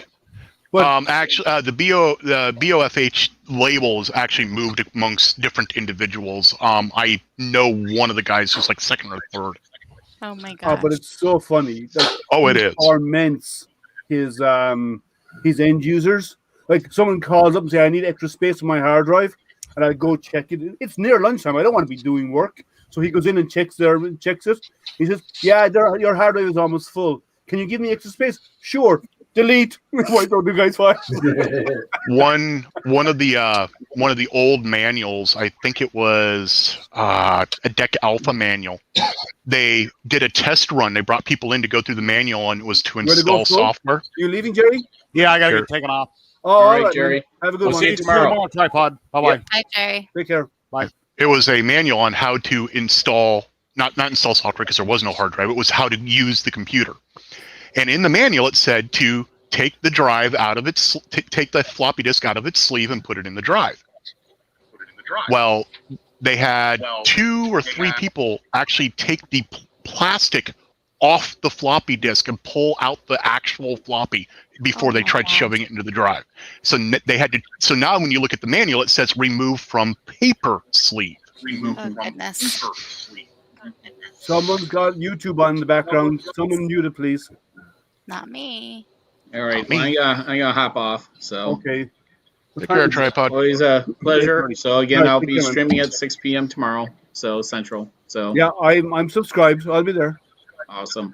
So we'll catch everyone later. And Ethan's dad, Marcus, that's a pretty cool app. Yes. Yeah, it was. So I got a chance to try it a little bit yesterday. So yeah. So I haven't shown the wife how to use it yet. So. All right, man. Take care. Have a good one. See ya. Have a good night. Yeah, but yeah, I used to love the BOFH when I was working with Dell and all these guys, because I spend most of my time in PC manufacturing. I was with Dell. I was with Wang Computers. I was with AST Computers. Wang. Yeah, Oh I my did all God. these I guys. remember that. Do you still have your Colta Foamy card? No. Ah, I love foamy. My Foamy roommate and in Sluggy college, Freelance. That's what got me through the day in the back then. Yep. my roommate in college, his father was the president of Wang Computers. Oh, cool. Really? Yeah, that was in like '85. Yeah, I worked for Wang for a couple of years, and then Wang went downhill, and then AST computers came in for a while, and then AST computers went downhill, and then Dell came in, and Dell were going gangbusters for a long time in Ireland. And I worked with them, and then I went from Dell then into automotive, and I was in automotive for 14 years. I remember when Dell, Gateway, and Compact were like the three top of the line basic computers to buy. I mean, they weren't the best computers, but they were the best workhorses. Now they're all like the crap of the crap of the crap. You're muted, Dave. You're talking to muted, yourself. Dave. You're babbling away, and no one can hear a word you're saying. He'll hear it in a few seconds on the video he's playing. I just unmuted you because you were talking to yourself. Weiss terminals. I remember those. Yeah, they were with a gold or green. Server. I used to program. I used to program Unix for GL and Formix databases, and man, we had Weiss terminals coming out our ass. Everything was client server. With Dell, I used to manage the non-stop Himalaya series systems. Wow. You know what those are? No? No. They're big mainframe systems with huge backplane connectivity. And each box you add in, you cable them across to each other so they act like one. So when you run a process in one, a duplicate process can run in the other. So whatever job is running over here, one or more of the other nodes knows exactly what's going on, like a clustered environment. One of those machines could run all of the ATMs in a small country, like Ireland. One of those could do it, and I had 15 of them running Dell manufacturing systems. Oh, that's crazy. That's insane. We still have Dells at school. Yeah, but they build 2,000 or 3,000 machines a day. Yep. And now it's even faster because the way they work now is everything is a jitsu. Okay, I'm going to mute you again, Dave, because you still have YouTube open. Close your YouTube down. Or a loop. His mic and his speaker may just be that close together. Yeah. So the way they work now is they don't own product until it comes onto the production floor.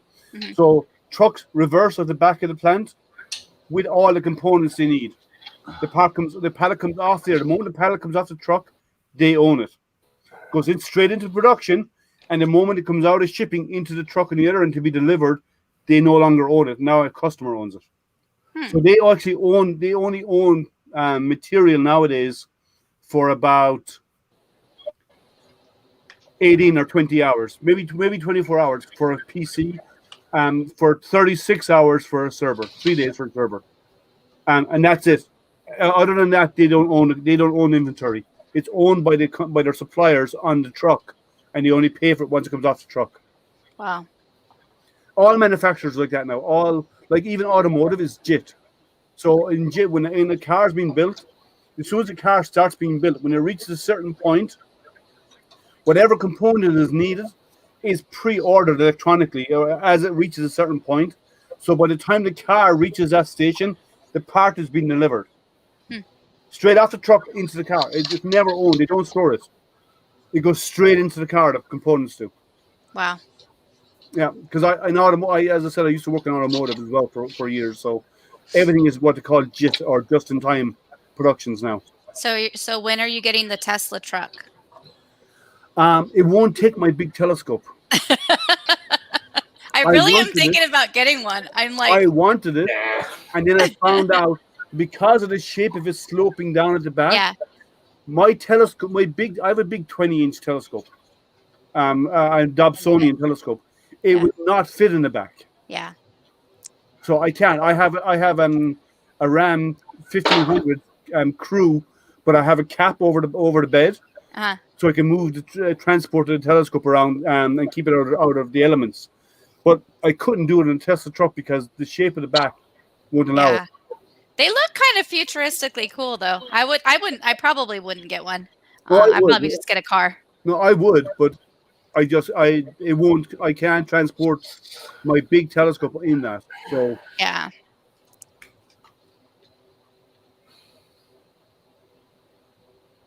Anyway. Okay, we went off track again. Not really. That's right on track. Get a trailer and put a battery in it as well. Oh, there you go. No, why would you do that when you have a bed already? Just get a trailer to haul stuff. If you have a truck, why do you need that? Yeah. I can't park a trailer in my house, in my home. The HOA won't allow me. Oh. Oh God, I could never live somewhere where they told me what to do. I've lived in an HOA. For me, it was a nightmare. So I don't live there anymore where there's one. Yeah, I have a HOA here, so like it's nice. I want to There's build. Perks, but I want to build an observatory. I can't. The HOA rules won't allow me. How many do you want to build? You can build as many as you want here. Yeah, I got backyard space. I could probably talk the rancher and let me take over part of the field back there for it. Well, I told Loyal today, and if he's still on chat, I told Loyal today that his location looks like a great spot for an observatory. Mm-hmm. I think Loyal should invest in a telescope for his kids. I put an observatory on his ranch for his kids. Yeah. I think he can educate because they are a fantastic method of education to get them hands-on in astronomy and stuff.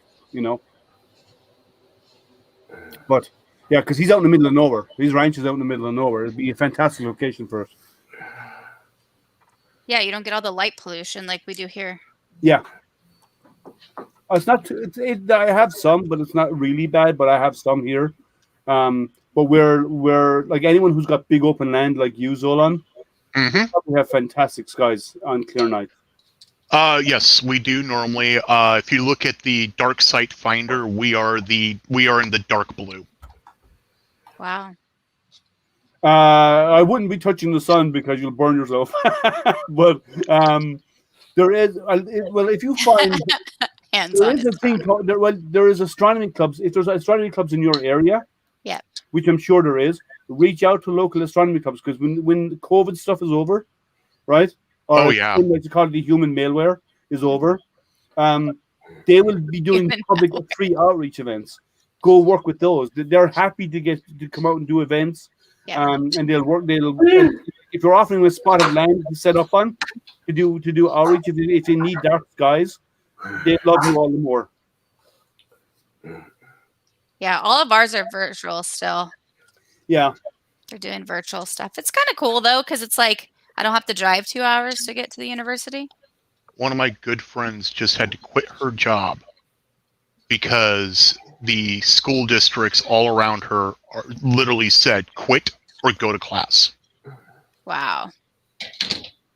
Well, you have the land for it, Loyal, so... That's too freaking deep. Yeah, where Loyal's at, he's in the grays for the light pollution. That's amazing. Yeah, you've probably got Bordel's really good dark skies. I'd imagine you can see the Milky Way clearly at nighttime there. That's fantastic locations for a scope. And it'll be another thing you get into, and you do some of the stuff you do with the kids. That's why I like astronomy, because I do a lot of outreach with schools and libraries, and they love it. And the kids they're like, the first time a child ever sees a planet, they don't believe it. This is what it is. I've even had parents come around and look in the front of my telescope to see if I had a picture there. The very first time they saw Jupiter or Saturn, they thought I had a picture hanging in front of my telescope. A couple of years ago, when we had the eclipse, the full lunar eclipse. Oh yeah. Or it was a solar eclipse. I don't remember, but solar, yeah. We there was a concern because we couldn't let the children outside because they might look at it, even though they had made like viewers and things with the science teacher. So we had to watch it on a big screen TV. Oh, what in the room. So it's terrible. But I mean, it was on Discovery streaming, so it was really cool. But it was like Man, that would have been fun to be outside and been able to do, you know? We didn't know each other back then. Yeah. I gave away about 5,000 pairs of. Oh, they wouldn't let us. We had them. We had them coming mine came from my NASA. buddy Lyle. Yeah, they came from JPL, from NASA. Yeah. Yeah. Really? That's weird because Yeah. I gave away. It was our district. Yeah, They I gave wouldn't let away us. about 5, maybe 8,000 pairs of glasses. I handed out to the public. We had them. We gave them to them, and we were ready to go outside, and they were like, "Yeah, we're gonna not do that risk assessment. Like, we're not gonna take the risk of the kids accidentally looking at this." I'm like, "Are you serious?" We already had our notebooks ready. They had viewers that they made with the science teacher. We were ready to go outside. They were stoked. Last minute, I've got to like queue up something on the television because we couldn't go out. But yeah, no, it's the next one is 2024.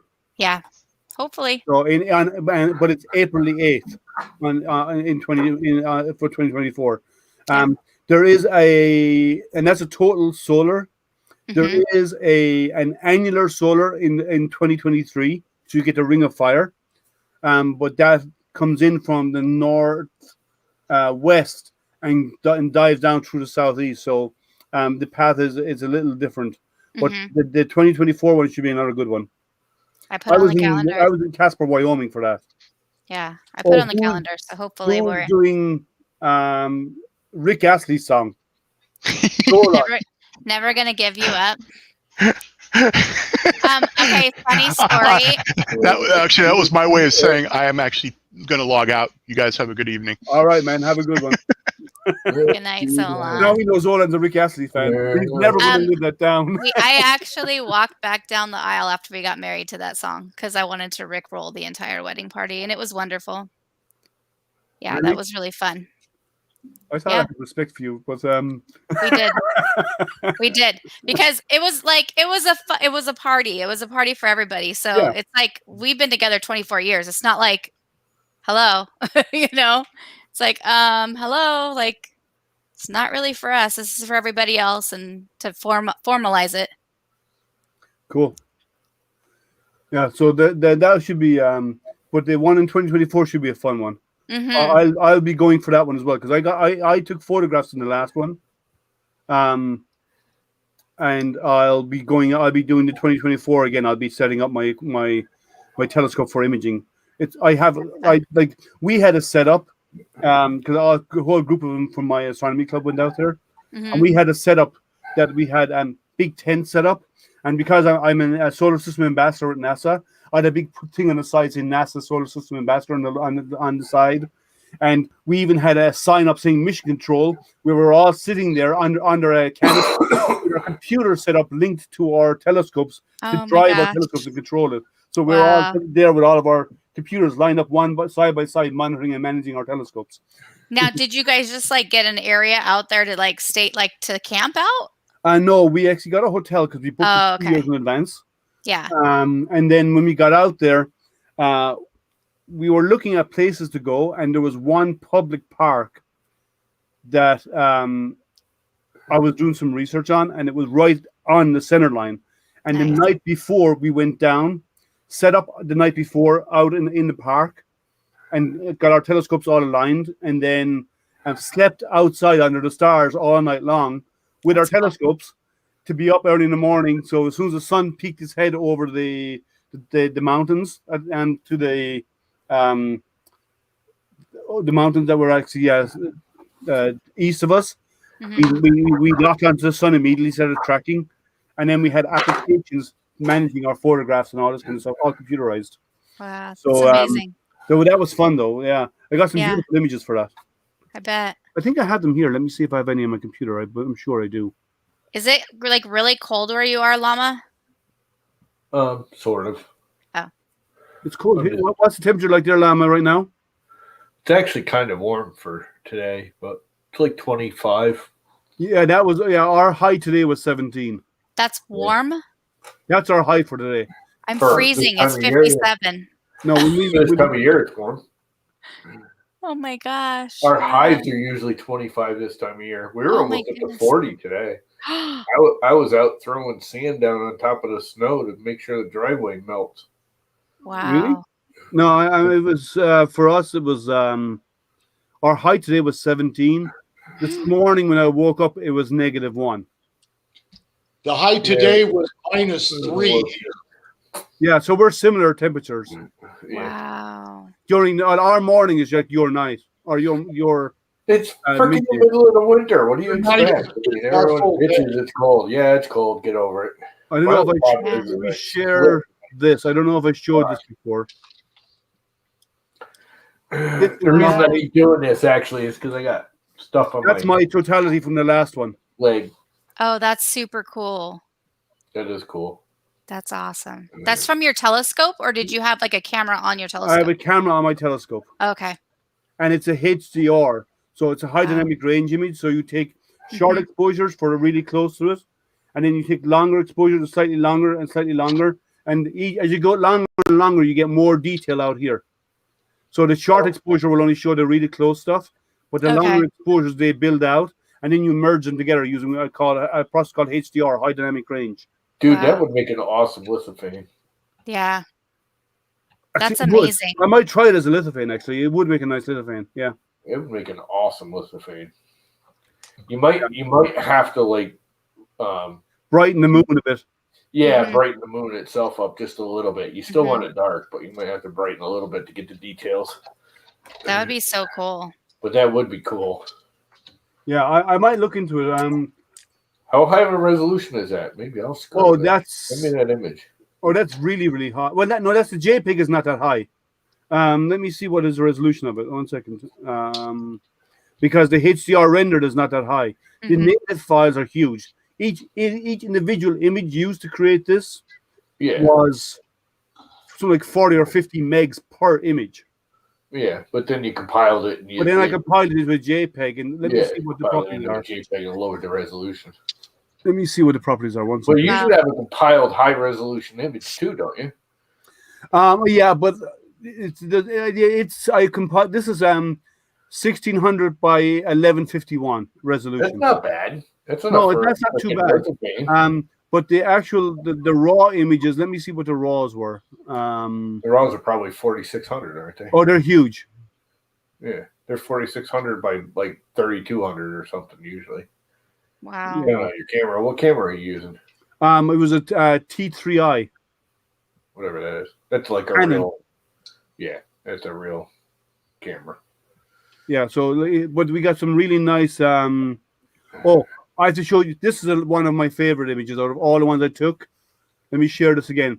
This is a diamond ring effect.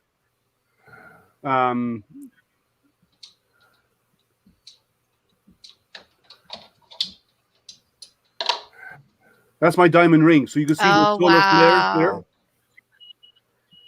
So let me go through. The other one would still make a better lithophane.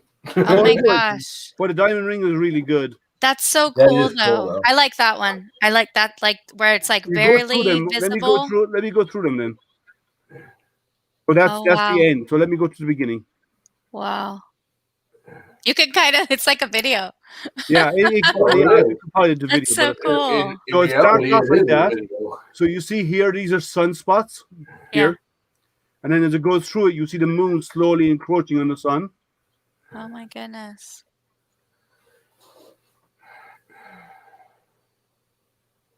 It doesn't burn out your freaking. No, I have a filter over it. Yeah.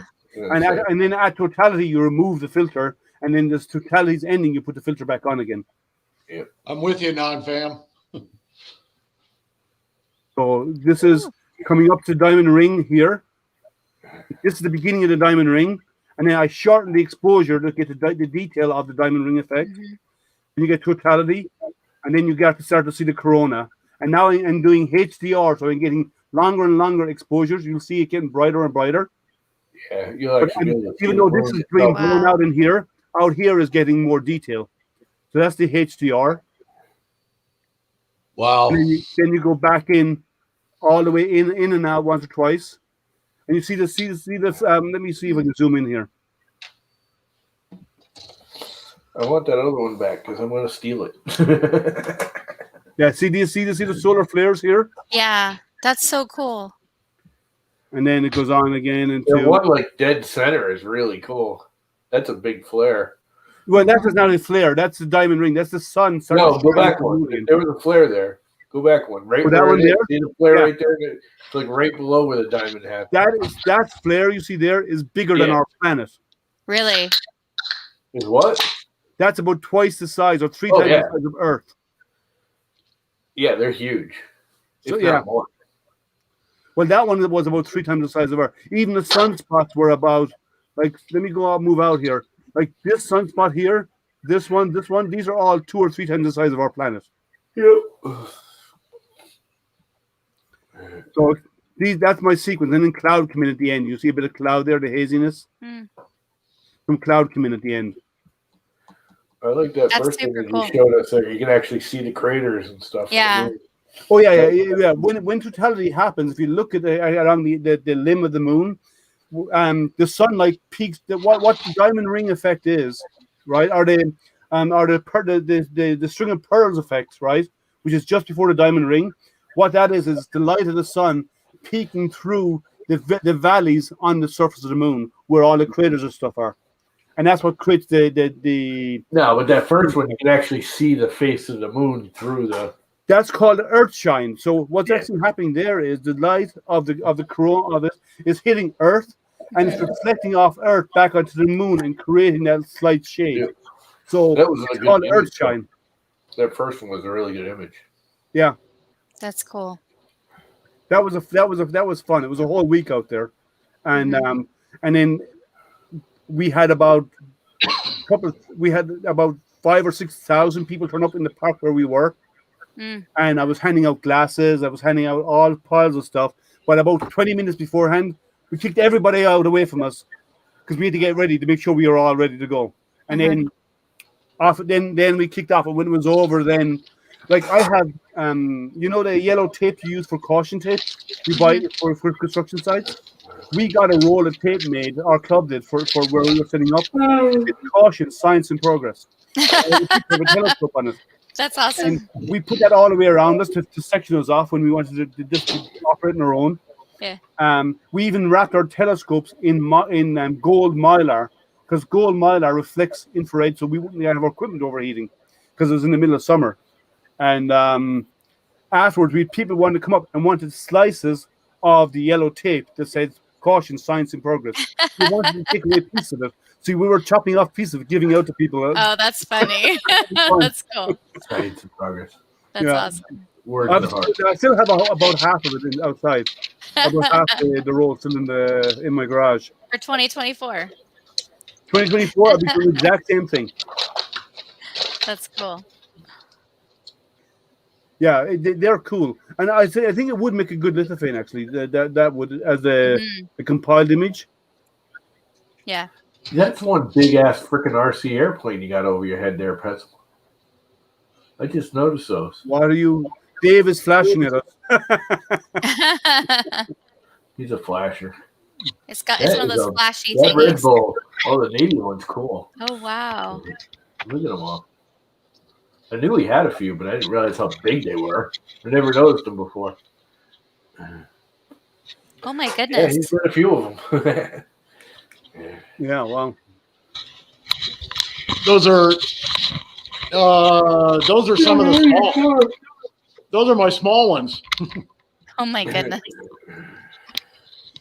Have you seen that dude that built like the half scale like F-14 and he put this monster jet engine in it? It's like basically a real jet, just half size.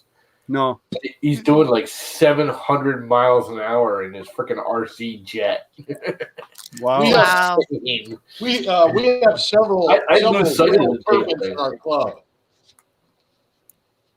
Yeah, we have several real turbines in our club. Yeah. Real jet engines run on jet A fuel. And the fastest one's about 350. It's an F-18. It'll do 350 miles an hour. Oh my gosh! Keep your eye on it. Oh, dude, when you're watching it and it comes past you, it gets so small so quick. That I don't know how he flies it. To be honest with you, I would be so scared it would just crash into something. The only thing I could think of is to put like a camera in there and do the first person view thing. That would be cool to do that, something like that. Well, the guys that own the turbines are they're actual commercial jet pilots. Yeah. One of them flies for Alaska Air. Used to be I don't even remember and one of them flies for NetJets. Oh, private. He does private flying the NetJets, and that the NetJets jet is the fastest the fastest jet before you get to military jets. oh my It'll goodness. do 0.9 Mach. Wow. But it's close, but no cigar. You have to get that a little bit more to get it over to get the Mach 1. You know. They won't let you unless you're flying because you hit the sound barrier. Okay, let me put it this way, right? Doing 0.9 Mach, right, which is just below the speed of sound, is like saying I saw 99% of the solar eclipse. Because you know what? Doesn't compare to the whole thing. I'm sorry. It's like saying I was at having Mach 1 is being at the concert at the front row and being invited upstage with your favorite band, right? Mm-hmm. That's Mach 1. The same as a total solar eclipse. 0.9 is like saying I was at the concert, but you were actually really 9 blocks away and you heard the thumping sound from the stadium up the street. It doesn't compare. I'm sorry. I'll tell you what. It's still going freaking I don't know, man. 0.9 is pretty fast. That's still scary to me. That's fast enough for me. I'm sorry. It's my analogy would be driving 200 miles an hour with Mario Andretti or driving 190 miles per hour with Emerson Fittipaldi. It's still way too fast. Yeah. Yeah. Well, the Concords are gone, so you can't. Right? Yeah, but it's... Just teleport me. I'm tired of flying. That's where I'm at. Like, can we just get some teleportation already? Beam me up, whatever. They've teleported one molecule. They've actually done it within the same lab, one molecule successfully. But that's about all because we don't have the compute power to do anything more. No. Anyway, on that note, I gotta go. I gotta go to bed. All right. Have a good one, Llama. Good night, Llama. Tired. See you. Ciao. Bedtime, Llama. Yeah. But this is no other streams go from 3D printing to RC cars to RC planes to astrophysics. Right, back to guns, and RC cars and video games, computer consoles. You name another stream that does that in one go. Yeah. Tacos? Have we done tacos yet? Is tacos off the table? No, tacos are never off the table. Tacos, even though it's not Tuesday, tacos are always on the table. All right, sweet. We're having chicken nuggets tonight. Yeah. You said tacos. I know. We had tacos Tuesday. That's every Taco Tuesday. I don't know. California, we make our own anyway, so it doesn't matter. Yeah, we make our own. Yeah. Well, I own 2 restaurants, and I don't make tacos. What type of food do you do? Wait, what do you make? We do real high end. You could bring up my website, iowariverpower.net. What's it called? Iowa River Power, all one word, iowariverpower.net.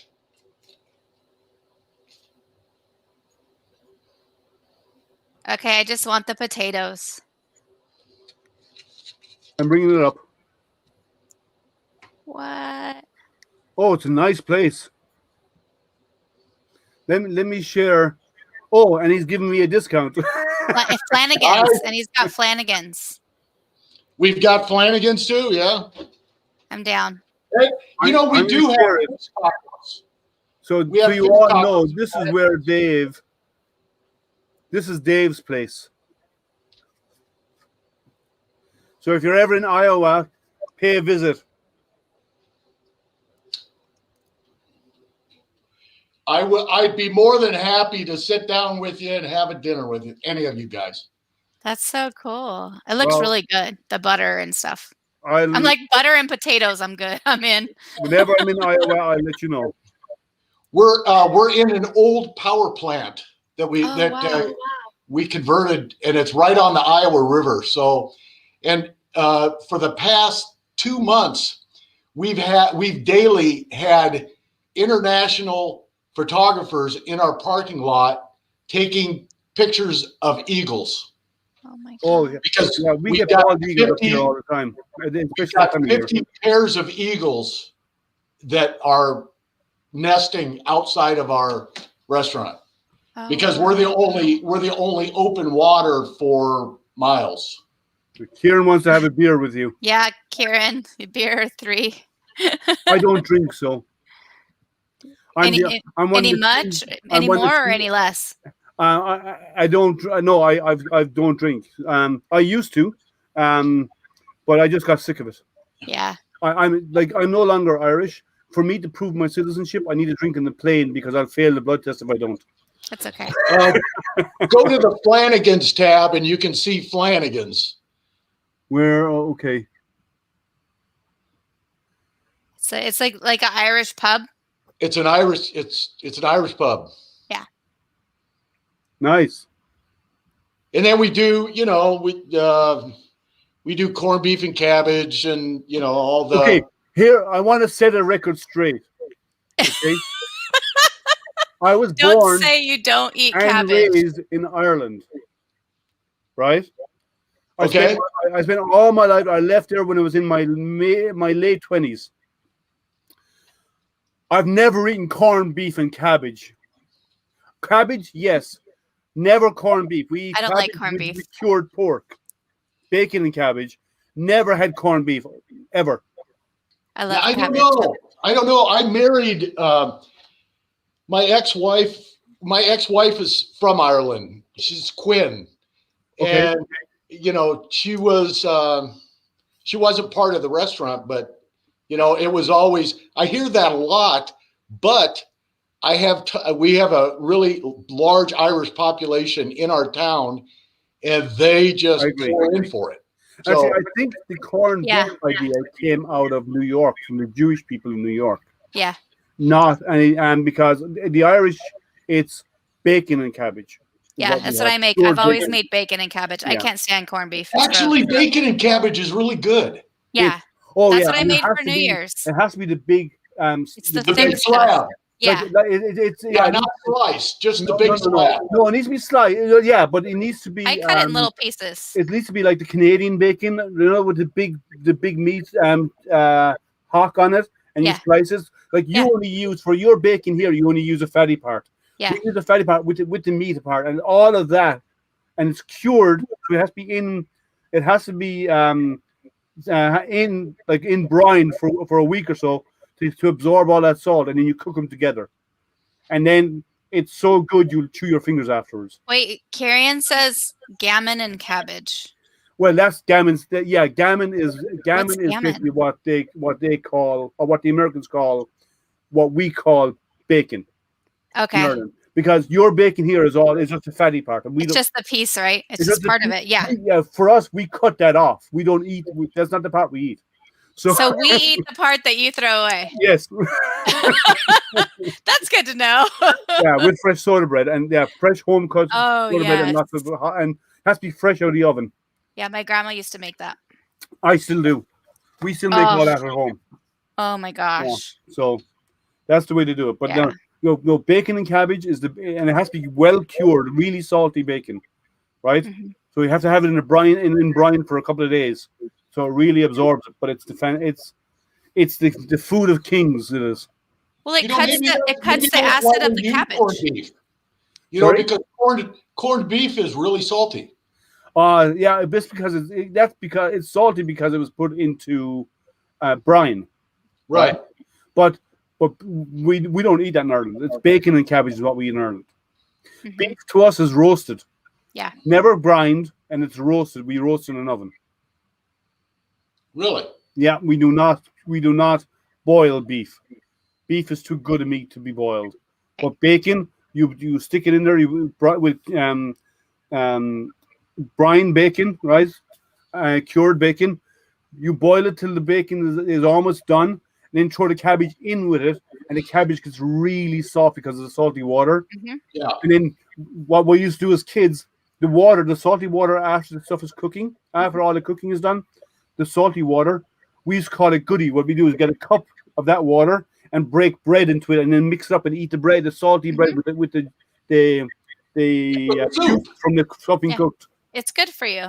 Oh, it's lots of salt. You don't eat it all the time, but when you do eat it, it's that with just bread broken up and mushed, and that's what I made for New Year's. That liquid, that stuff is good stuff.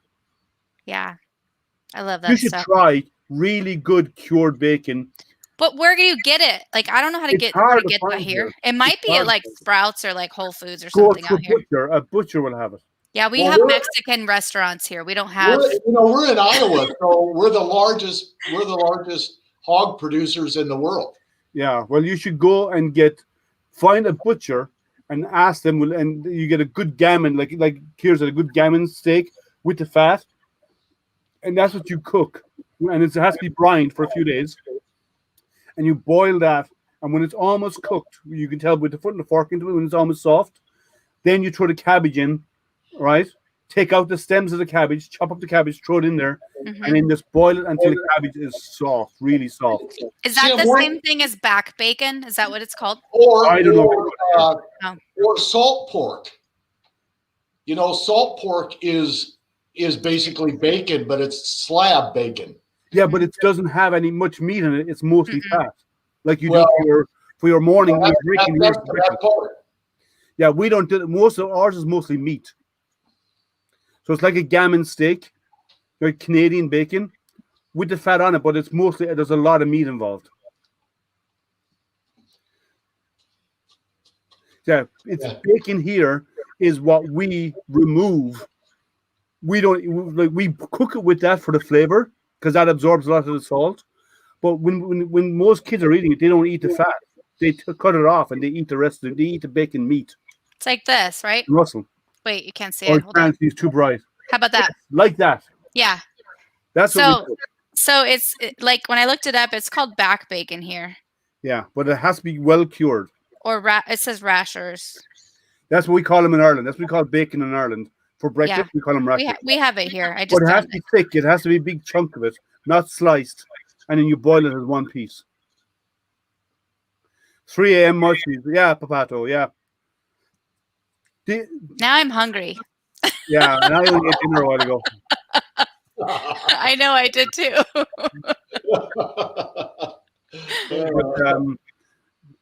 the fat is a good part, but you don't want to eat too much because it's not good. It's good flavor because it absorbs all of the flavors. But the problem is, cholesterol. Too much of it is bad for you. Yeah. My grandparents lived to be 100 and 105, eating bacon every day. Oh yeah, and real butter, not margarine. I only eat real butter. I do too. Well, my great grandmother lived to 109. She drank a Guinness every day of her life. Every day when she was old enough, right? One Guinness every day, and she smoked an old clay pipe. Oh my gosh! And she died at 109. And yes, she ate bacon and all this kind of stuff. That's our normal diet, right? That tells you what quality of life is like, though. Like when you take care of yourself, even if you're gonna do those things and like relaxing a little bit more, not like here where it's like crazy busy all the time. Yeah, you gotta be super active. Yeah. Well, because you must remember, people back then didn't have that much machinery to do work for them. They did it by hand. Yeah. Like you didn't get a rototiller to turn up your backyard. Nope. Right? You got out a spade and you turned the soil by hand and you spent 3 days out there turning and raking and turning and raking. No.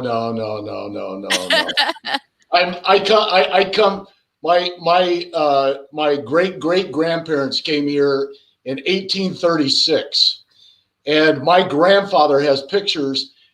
His first tractor was 1920, so almost his whole life of farming, he had a tractor. He didn't do anything. Well, I'm telling you, back in Ireland, no. But Yeah, you do but you yourself. had chores every day, so you carried 500 pounds of feed up a hill into a trough, and you had to go out in the middle of 4-degree weather to break ice up, for your hogs in the water, and that So you must remember, over here you industrialized before they did in Ireland, right? Way before we did in Yeah. Ireland.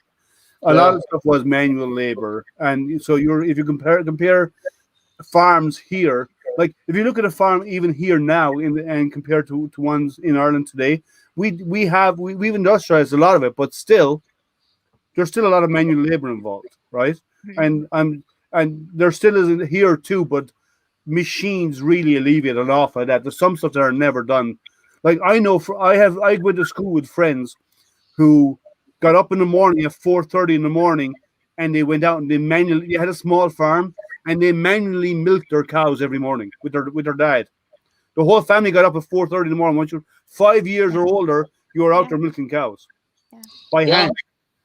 Yeah, I had friends that, when you had a farm, a lot of times you had one cow that you milked, and that was the milk for your family. So you would go out 1 or 2 cows. The rest were for meat, or they were for populating your cows. But they would milk by, our general manager used to milk cows by hand when he was growing up.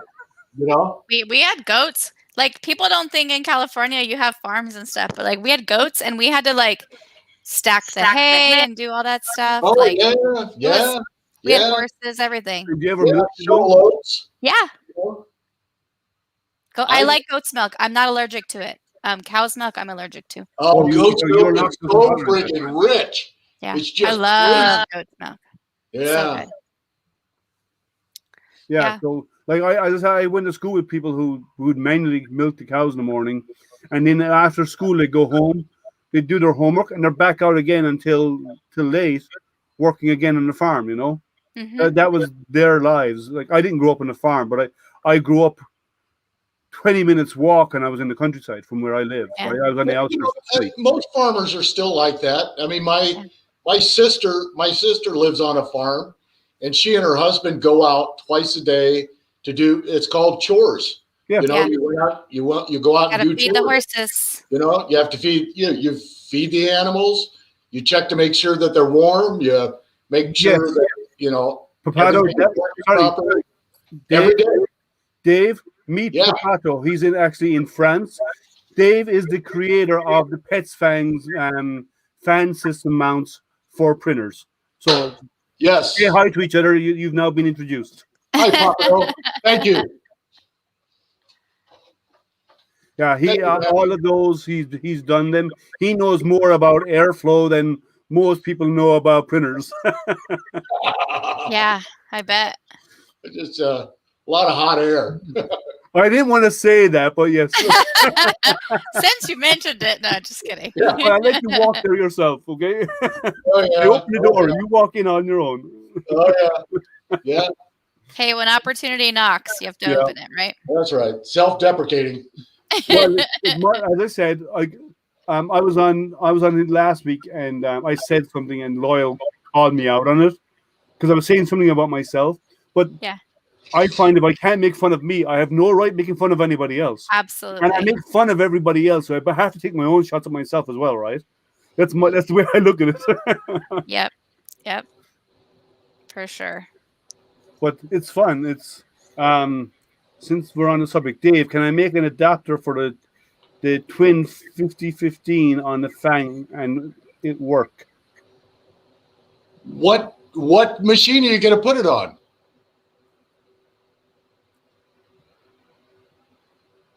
Oh, you did. There's already a dual fan. There's already a dual 5015 for the mod that you're using, old curmudgeon. So go check his page on Thingiverse and see if you can find it. If you have problems, I can link you up with him, and he can direct you if needed. But go check out his page on Thingiverse. where all of his mods are posted.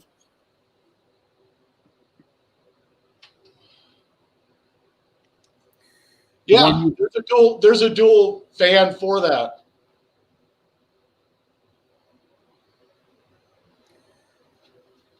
An Ender 5 one as well. Yeah, I'm working on an Ender 5. The Ender 5 is real weird because I did a mod for the TiVo Flash, and the Ender 5 is a lot like the TiVo Flash, and there's really not a lot of places to mount the duct, to mount the back to the back plate. So, but I am working on it.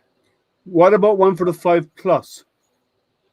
I don't know what the difference is between It's like the 5 and the 5 Plus. It's like the CR10s, similar, but the difference is it's got a BL touch mount right beside on the left hand side of the hot end mounting. Is that the one that has the integrated electrical connector to it? Or is that the SE6? That's the SE6. It's got the board. This isn't the 5 Plus doesn't have a daughter board. It's like normal enders, or in the most of the Corelli stock ends.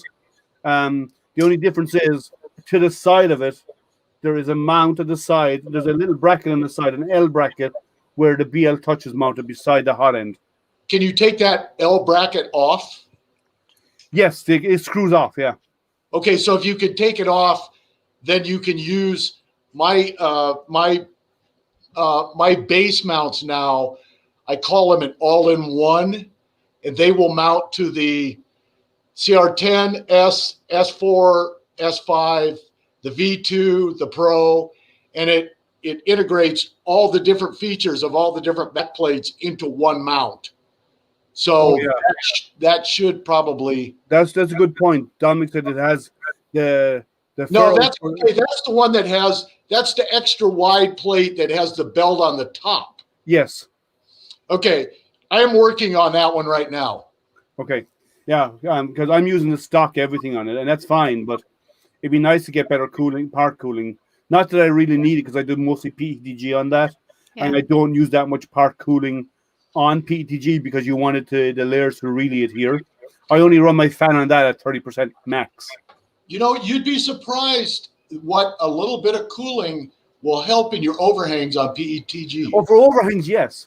But if I'm just doing layer on layer, I don't want cooling because I want. That's the only reason you have a part cooling fan. Is for the overhangs and fewer supports. Overhangs and bridges. Yeah. A bridge is really an overhang. Well, just 90 degrees. I know, but that's what I'm saying. For those areas, I only use cooling. I don't use cooling for most of my PETG prints. I run them without the cooling fan at all turned on, because if I'm just doing a straight wall or whatever, I want layer on layer, and I want them to sit there because PETG takes time for the layers to bond, and you do not want cooling on them because cooling is a bad thing for PETG. And my 5 Plus, I do mostly PETG on my 5 Plus. We've had this discussion, and I'll just have to disagree with you because these parts I can't even break them with hammers, and this has 40% fan on it. You know, all of these parts. Well, mine, I run mine without fan, and I get fantastic parts.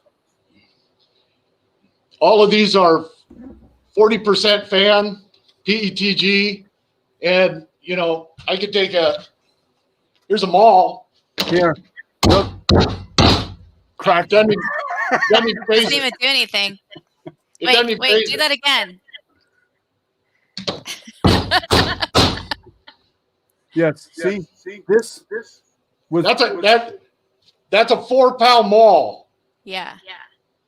That's yeah, but this is what I print with this PETG, right? Where's the hammer? And I don't have a hammer. And this is a part I use all the time for my telescope, so I'm not going to hit it with a hammer. No. Because the way I made this part here is spring mounted, so it moves to go onto the dovetail on my telescope. Yeah. So I don't have to do any of these thumb screws. I just open it, clip it on, and it's done. And that's the cool. extra holes in place. You can just Sure. slide it off and it's finished. But it's got moving parts. Because when I slide my Raspberry Pi, which is in the other room right now, in here, this actually lip moves out of the way and then locks over the top of my Raspberry Pi, so it stops it from falling out. And you know, I think I just hit with them all. That's just 30% infill. Wow. Yeah, I run less than that in most cases. I mean, Jesus. I mean, it doesn't even phase it. You know, the funniest thing in the world would be if he says, "I can hit it with a hammer and it doesn't break," and he hits it and it shatters. Right. It's like, will not break. Oh, You know, it broke. Murphy's Law would have that happen. I'll tell you what. When I design things, like that part that you just saw, this part Yeah. goes on my reloader. I design things to be as strong as the parts they're attaching to. So when this arm comes down, it puts about 200 pounds of pressure on this device. So if my loader would not hold up to 200 pounds of pressure, then there's no reason to have it on it. You know? So that's I design parts to be as strong as the underlying. Yeah. He says it's going to be like Elon Musk when he did the truck. Oh my God, I was dying. They're like, this won't break. Well, do you know what actually happened? They were hitting the panel in the background before they brought it out to make sure it was okay. Right? And they were hitting it so many times, testing it, that they actually weakened the glass. So when he actually did it outside, it broke. Okay, so if Norman hit it wouldn't have happened, but they were doing so much testing on it, it failed. For $80,000, it better not break. You know, if you look at my Pets fangs, you'll see that one of the tests I do is picking up a 50-pound weight with a very small Pet G arm that holds it to the mount. And you know, I over engineer everything, but when you put it on your machine, it's not going to break. Yeah. You know, it's not going to be weak. It's not going to fall down and break a print. It will, you know, if you put a BL touch on it or you put an ABL and the ABL gets in the way, the Pets Fang will take the ABL out before it destroys anything because it's just that strong. That's how I design them. Cool. Well, if you're in Michigan at any time and when this human malware is gone, I'll bring my ball. He'll bring his hammer. Malware. Right. Bring my tester. I'm gonna start using that. No, we're all going to meet up at your restaurant to have dinner. Dinner with I'd love. You know, I get people come into town. None of my 3D friends yet, but I have a lot of friends from Indianapolis and a lot of friends from other states. They come into town and, you know, we'll have a dinner, we'll do whatever. And it's kind of fun. You know, we're a college town. So, and, you know, like we were talking before, we've got one of the best astrophysics department on the planet. You know, Van Allen is from the University of Iowa. So, you know. He's referring to Van Allen, who found the Van Allen radiation belts. Radiation belts. Yep. Yeah. Yep. That are around the planet. But he passed away, but he used to come into the restaurant all the time. He was a great guy. You see, bringing me into places like that where they have equipment and they have stuff like that, I'd be like a kid in a candy store. Oh no shit. I'm telling you. And we've got a great planetarium. When I was a kid, we used to just go into the planetarium and just sit and watch the stars, man. I mean, it was a blast. I actually do. Well, we're not doing them now, but I do. I do voluntary work at a local college, and I'm a planetarium presenter for them as well. So when it comes to planetarium shows, I do those things all the time. This year I didn't do many because of our last year. But once those restrictions are lifted, I'll be back doing them again. Yeah. I can't wait to travel again. I can't wait for winter to be over with and for this COVID to be over with. get some semblance of normalcy. Yeah. How I know it's hurting the business, but are things now that they're slowly lifting the restrictions? It's probably helping a lot. Yeah. Not really, No. because people are still freaked out. Yeah. You know, our sales are down about 60%. You know. Wow. Yeah, that's hard. Yeah, it is. It's tough, but you know what? We persevere, and we cut everything to the bone, and we were always smart with our money. So my retirement now is paying my staff for a while. Yeah. That's just the way it is, because we like the restaurant. But hopefully in the next few months that'll all turn around again, because people get their shots. We've got a brand new big arena that went in about a block from our restaurant. Oh, that's good for business. That's going to be really good. We're hoping that kind of saves us, But like right now, everything's social distance, so they haven't had any events yet, and it's been open for since the beginning of COVID, just about. Is it an outdoor arena or an indoor arena or Indoor? Okay, so they'll probably have like basketball, hockey. They have basketball. They're going to bring in a 3A hockey team. That'll be kind of nice, That'll be sweet. Yeah. So, and then the university is going to use it for women's volleyball. Sweet. And then they'll have concerts there, and it should be nice. Yeah, as Ethan's dad said, as Marcus said, hit the like button, hit subscribe, ding that bell to make sure you get notified. If you're on Facebook, follow and hit the thumbs up. All of that helps, guys. Okay. But yeah, I agree. They're saying they're starting to roll out. There's still a shortage of vaccinations, but they're slowly getting there. And there's about 3 or 4 companies out there who are making it. So yeah, hopefully we'll get to the point that what's Dan's restaurant? Dan, do you have a restaurant other than your kitchen? His wife makes food. I don't know. Yeah. Hey, Shane. Our university, we're a medical teaching university as well. Yeah. Yeah. And we did the huge Pfizer study when the Pfizer vaccine was coming out. Mm-hmm. And I tried to get in on that, but with my luck, I would have got the placebo, So yeah. Yeah, a couple of months. We'll get there. Yep. Yeah, we're getting there. It's coming. It's just gonna take some time, and people just have to be a little more patient, I think. We'll get there, guys. Yep. And then I'll be out going crazy. Then I'll get to go to Ireland and Scotland, and I'll be gone. You guys will never see me. Once my passport comes in, I'll be like, bye. We'll see you on streams. Yeah, I'll be on screens. I'll be like, hey, I'm in Ireland today. I'm in the UK today. Oh, you're going to just do a tour around Europe? I just want to get out of the United States for a little while. Like, just to go see other places that I've been wanting to see forever. And I've been fortunate enough to be invited by people that I know and educators that I know that I've worked with. And it's time. Yeah, that's cool. I don't want to wait till I'm too old to travel. You're never too old to travel. I won't want to come back. That's the problem.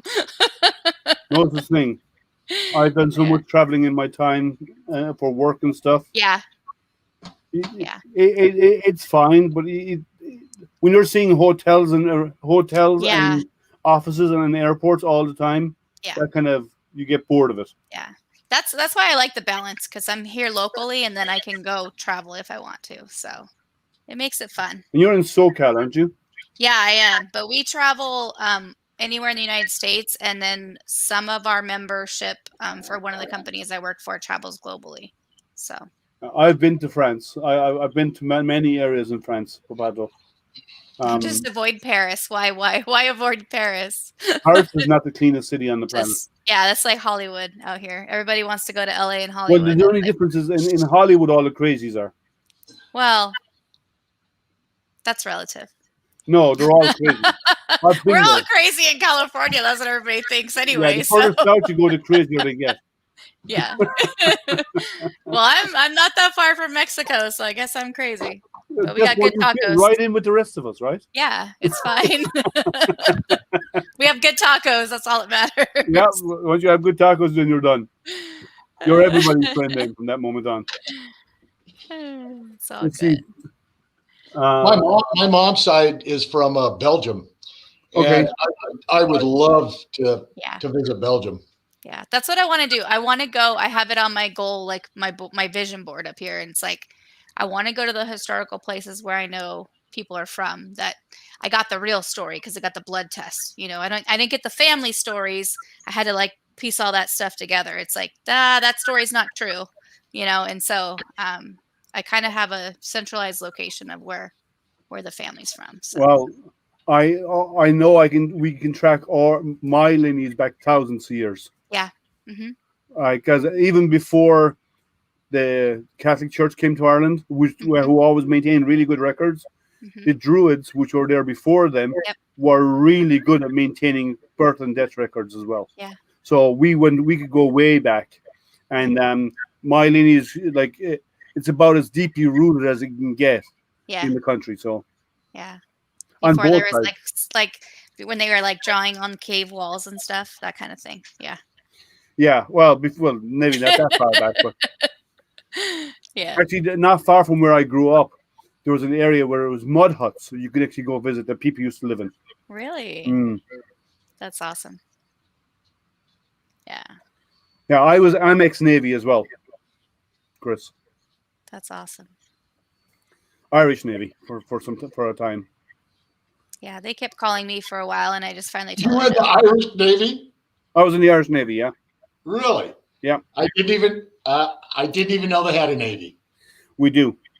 Well, they're not a military. They're a military. We call it a naval service because even though they are military, and they do play a part in defense, their primary goal, a lot of their goal is coastal protection. Like they're more like a U.S. Coast Guard, but they also manage and do policing of the fisheries, because around the coast of Ireland we got fantastic fishing, and a lot of foreign trawlers come into fish in Irish waters illegally, and they actually police that as well, and they even check the type of nets you're using and so on. They check the size of the net, like if you're using monofilament nets and it's the wrong size, you get hauled for it. And they also do stuff like there's one story where we were out doing a patrol, and one of the guys that was on board with us, one of the crewmen on board with us,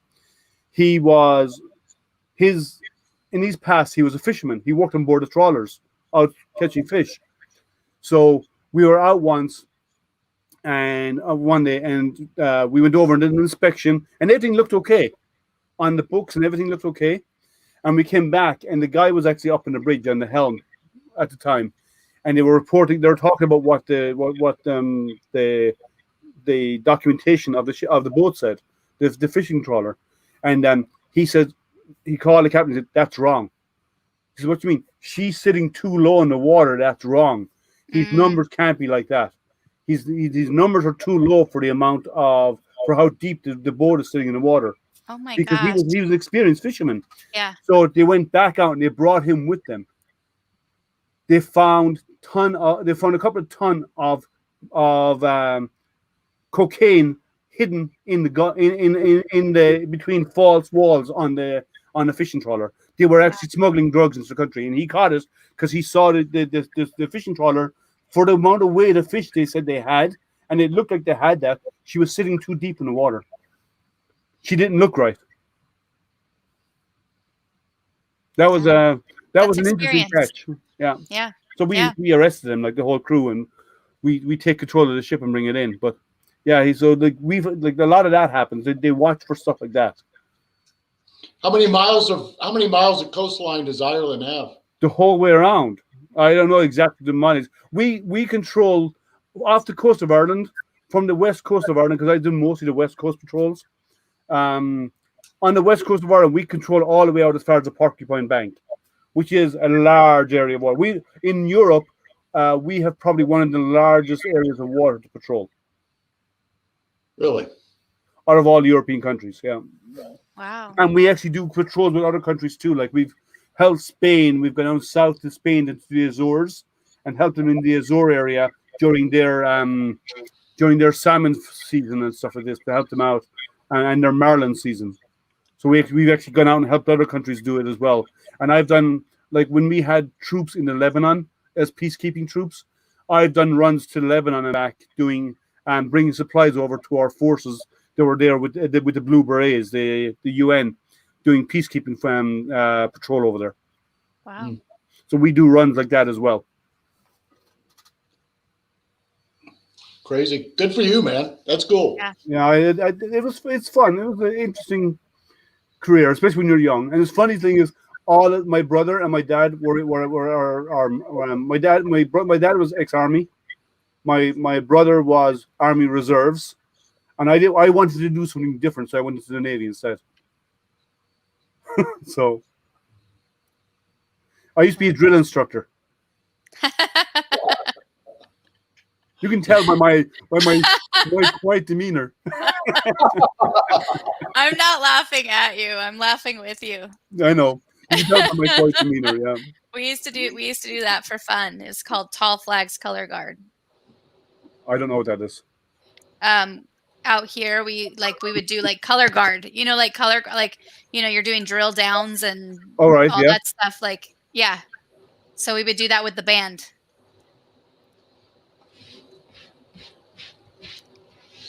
Liam helping with marlin. They're on different type of marlin. You're right. Yeah, that's funny for sure. Those were stuffed fish, maybe, right? No, during in the Azores, they have a certain season where they have marlin fishing, and the Spanish go out there and they do patrols to make sure people are licensed, and they'd ask for help because they wouldn't be able to keep up with the demand. And we have such experience with dealing with fishermen like that. And especially the Spanish trawlers were always trying to do something illegal to increase their stock.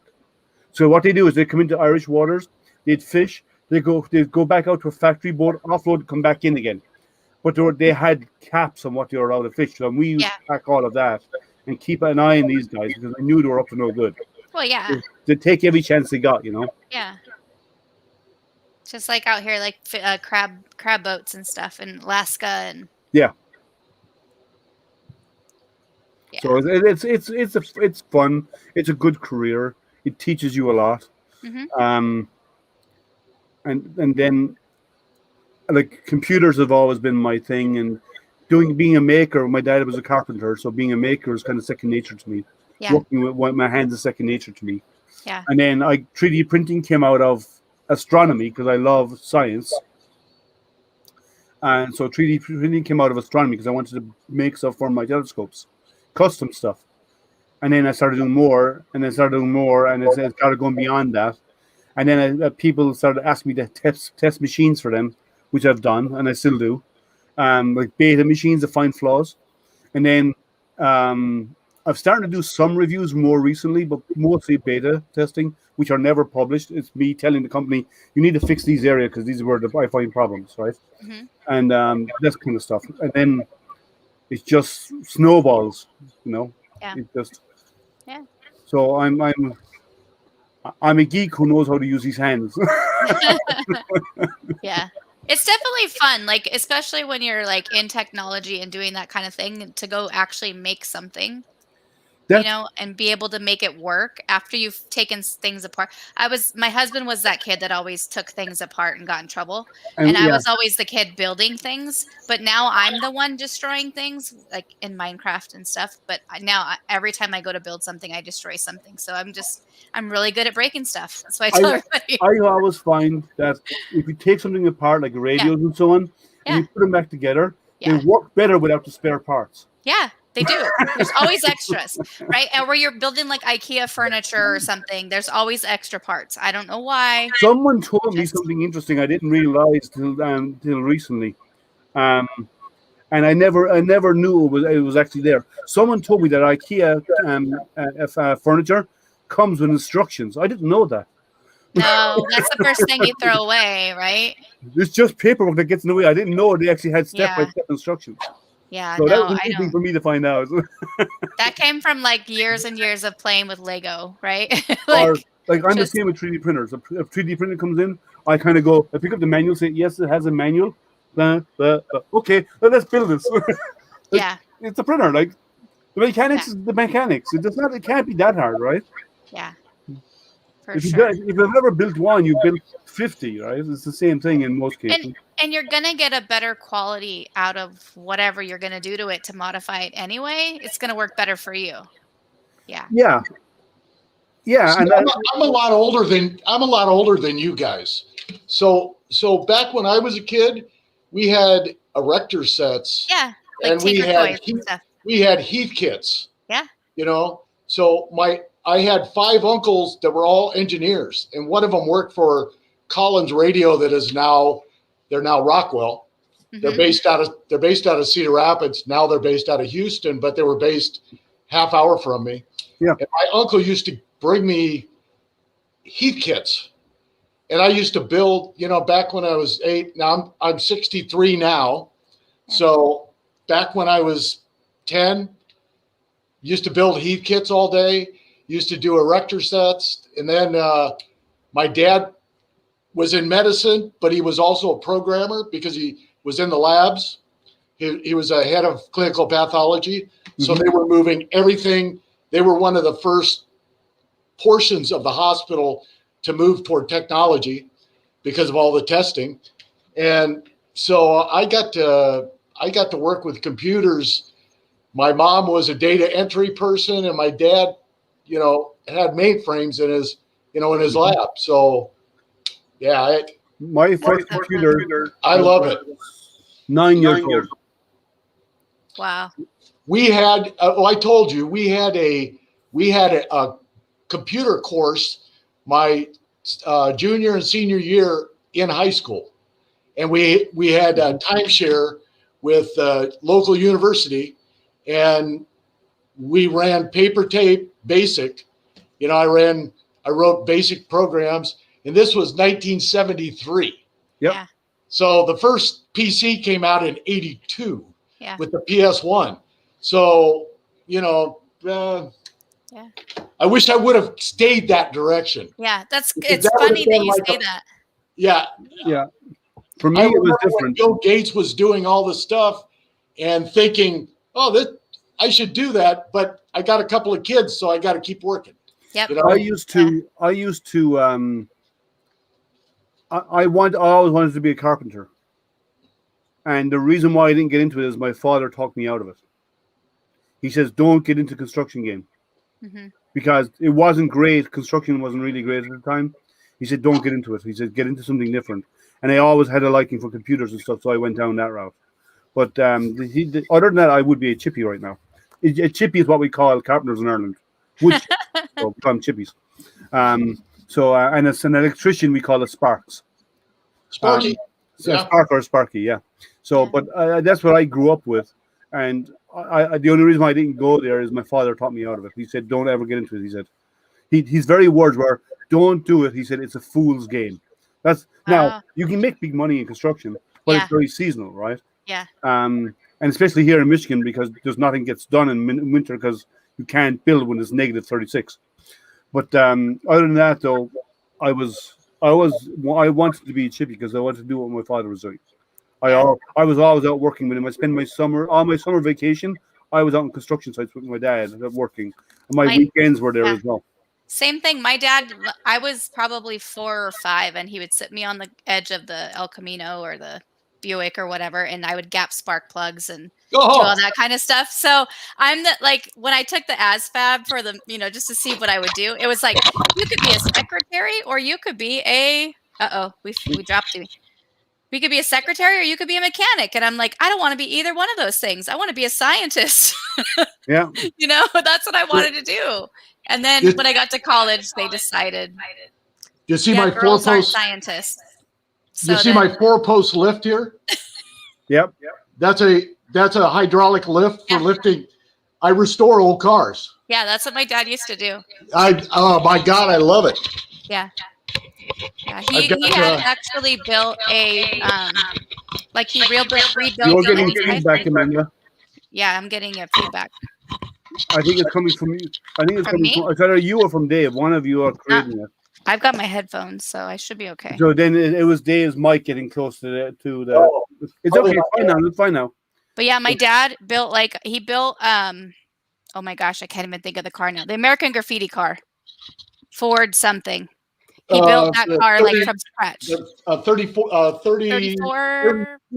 Ford something like that. Milner's car. The Yeah. yellow one. He built that. He built one of those from scratch for my uncle when I was younger. And then for me, because I wanted a weird car when I got older, he had a 34 Ford panel wagon in the garage, and I wanted an army green, with the like ambulance symbol on the side. And so he had that up until the point where I got my license, and then we had to sell it. But I was so excited. I was like, yes, I'm going to do this. I'm going to get this. And that's one thing I was never good at. My dad did was great. He built anything. Like I can lay block, I can lay brick, I can build a house, I can build a roof, I can build you a staircase. Yeah. You name it, okay. He didn't know engines, and I never learned engines. Yeah, so my dad was all in that. But you give me a hammer, nails, and a piece of wood, and I can do whatever you want with it. Okay, I'll come change your oil, and you can come put tile on my stairs. Sure. Okay. We'll trade. We'll barter. I swear we should go back to the barter system. I'm serious. Like I still have in 1973. In 1973, I bought a '67 Camaro. Oh. And nice. I still own it. Oh my gosh. Yeah. It's at one of my other garages. Yeah. Yeah. So I can lay. I know your uncle's a block layer. I've actually laid block. I've built walls. I've built walls of houses, and I've done all of that because that's what I grew up with. Right, and my house was construction. We were a blue collar family working construction. My dad did. Yeah. So I could do all of that. I can, like, here in the US, you skim the joints of drywall. In Ireland, we plaster the whole wall. Yeah. We gypsum plaster. We skim the whole wall. We don't just do the joints. So I've learned to do that too. I've done all of that. Wow. So I can do all that kind of stuff without any issues.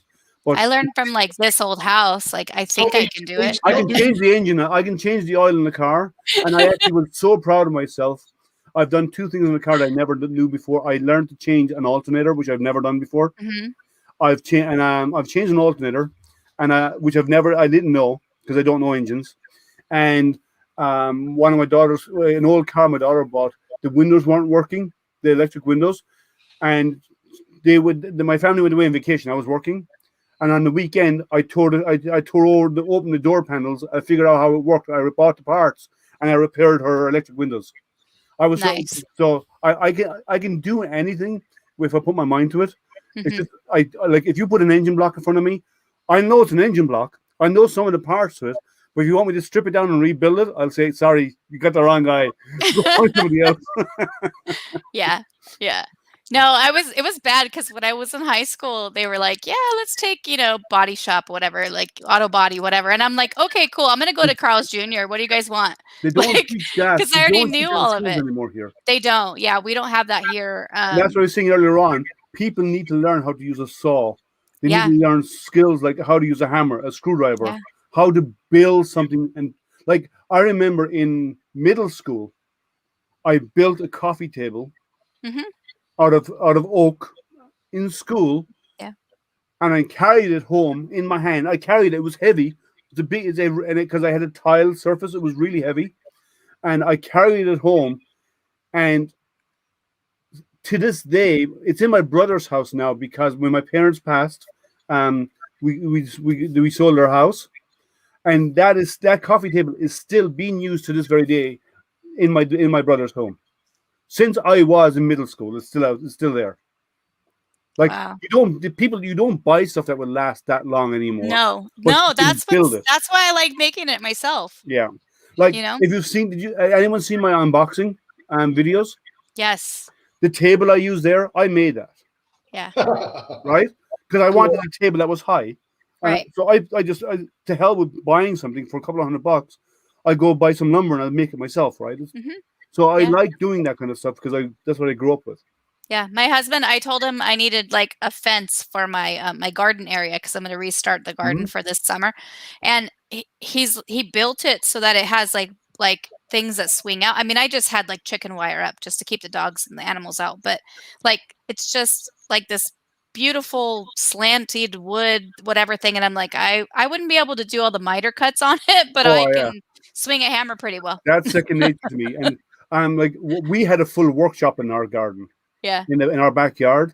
Papado said he had a hammer, a drill, that's so cool. and some basic tools. Yeah, no, but we had a full workshop. My dad had later on bought machines for cutting big 8x4 panels Oh and yeah, all we've this got stuff. that. Because he did cabinet making, he did staircases.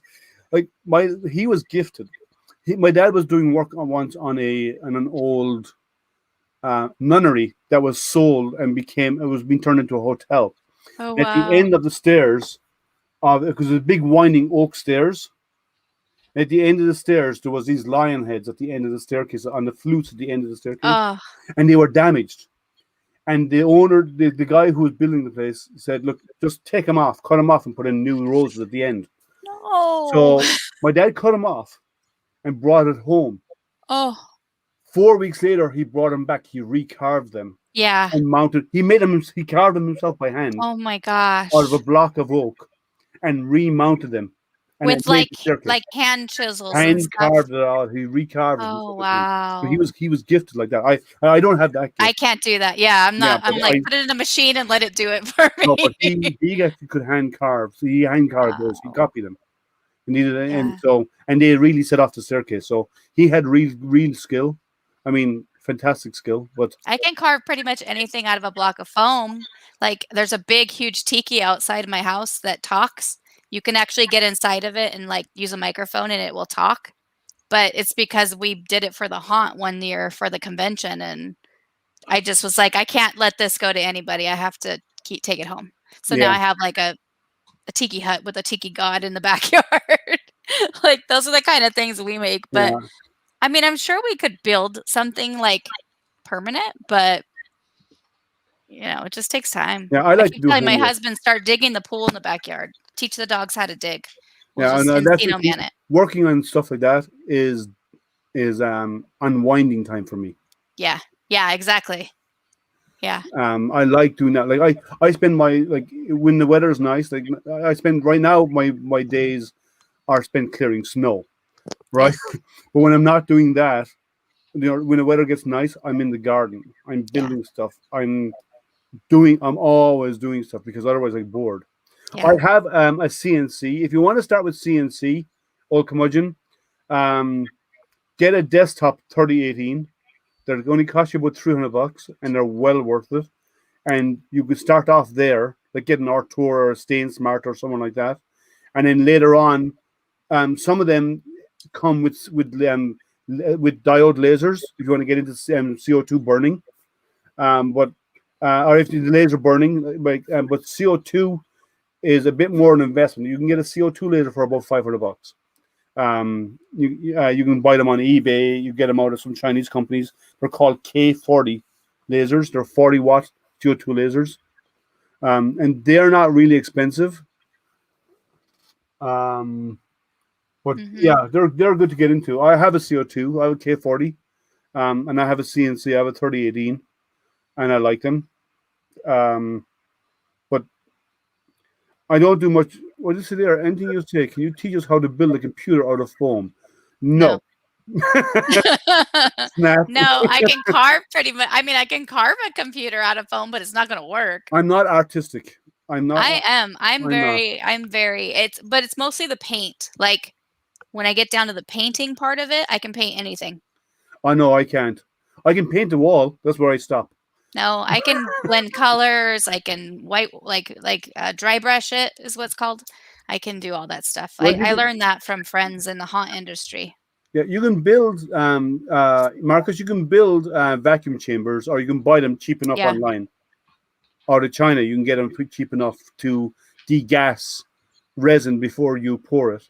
Mm-hmm. I've built a bunch of vacuum chambers for doing epoxy casting.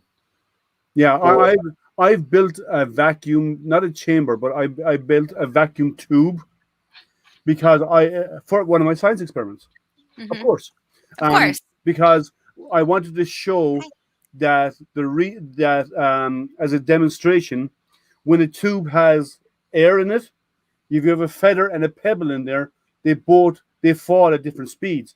But if you suck the air out of the same tube, glass tube, and make it a vacuum, and then turn it, they fall at the same rate because there's no air resistance anymore. Yeah. See, So I actually created a vacuum tube to show that. Our university has a surplus store, so all of the vacuum pumps that are in the university. So everywhere in the university is vacuum pumps. So they sell those, and I buy them, and you can buy them for $20, $30. Yeah.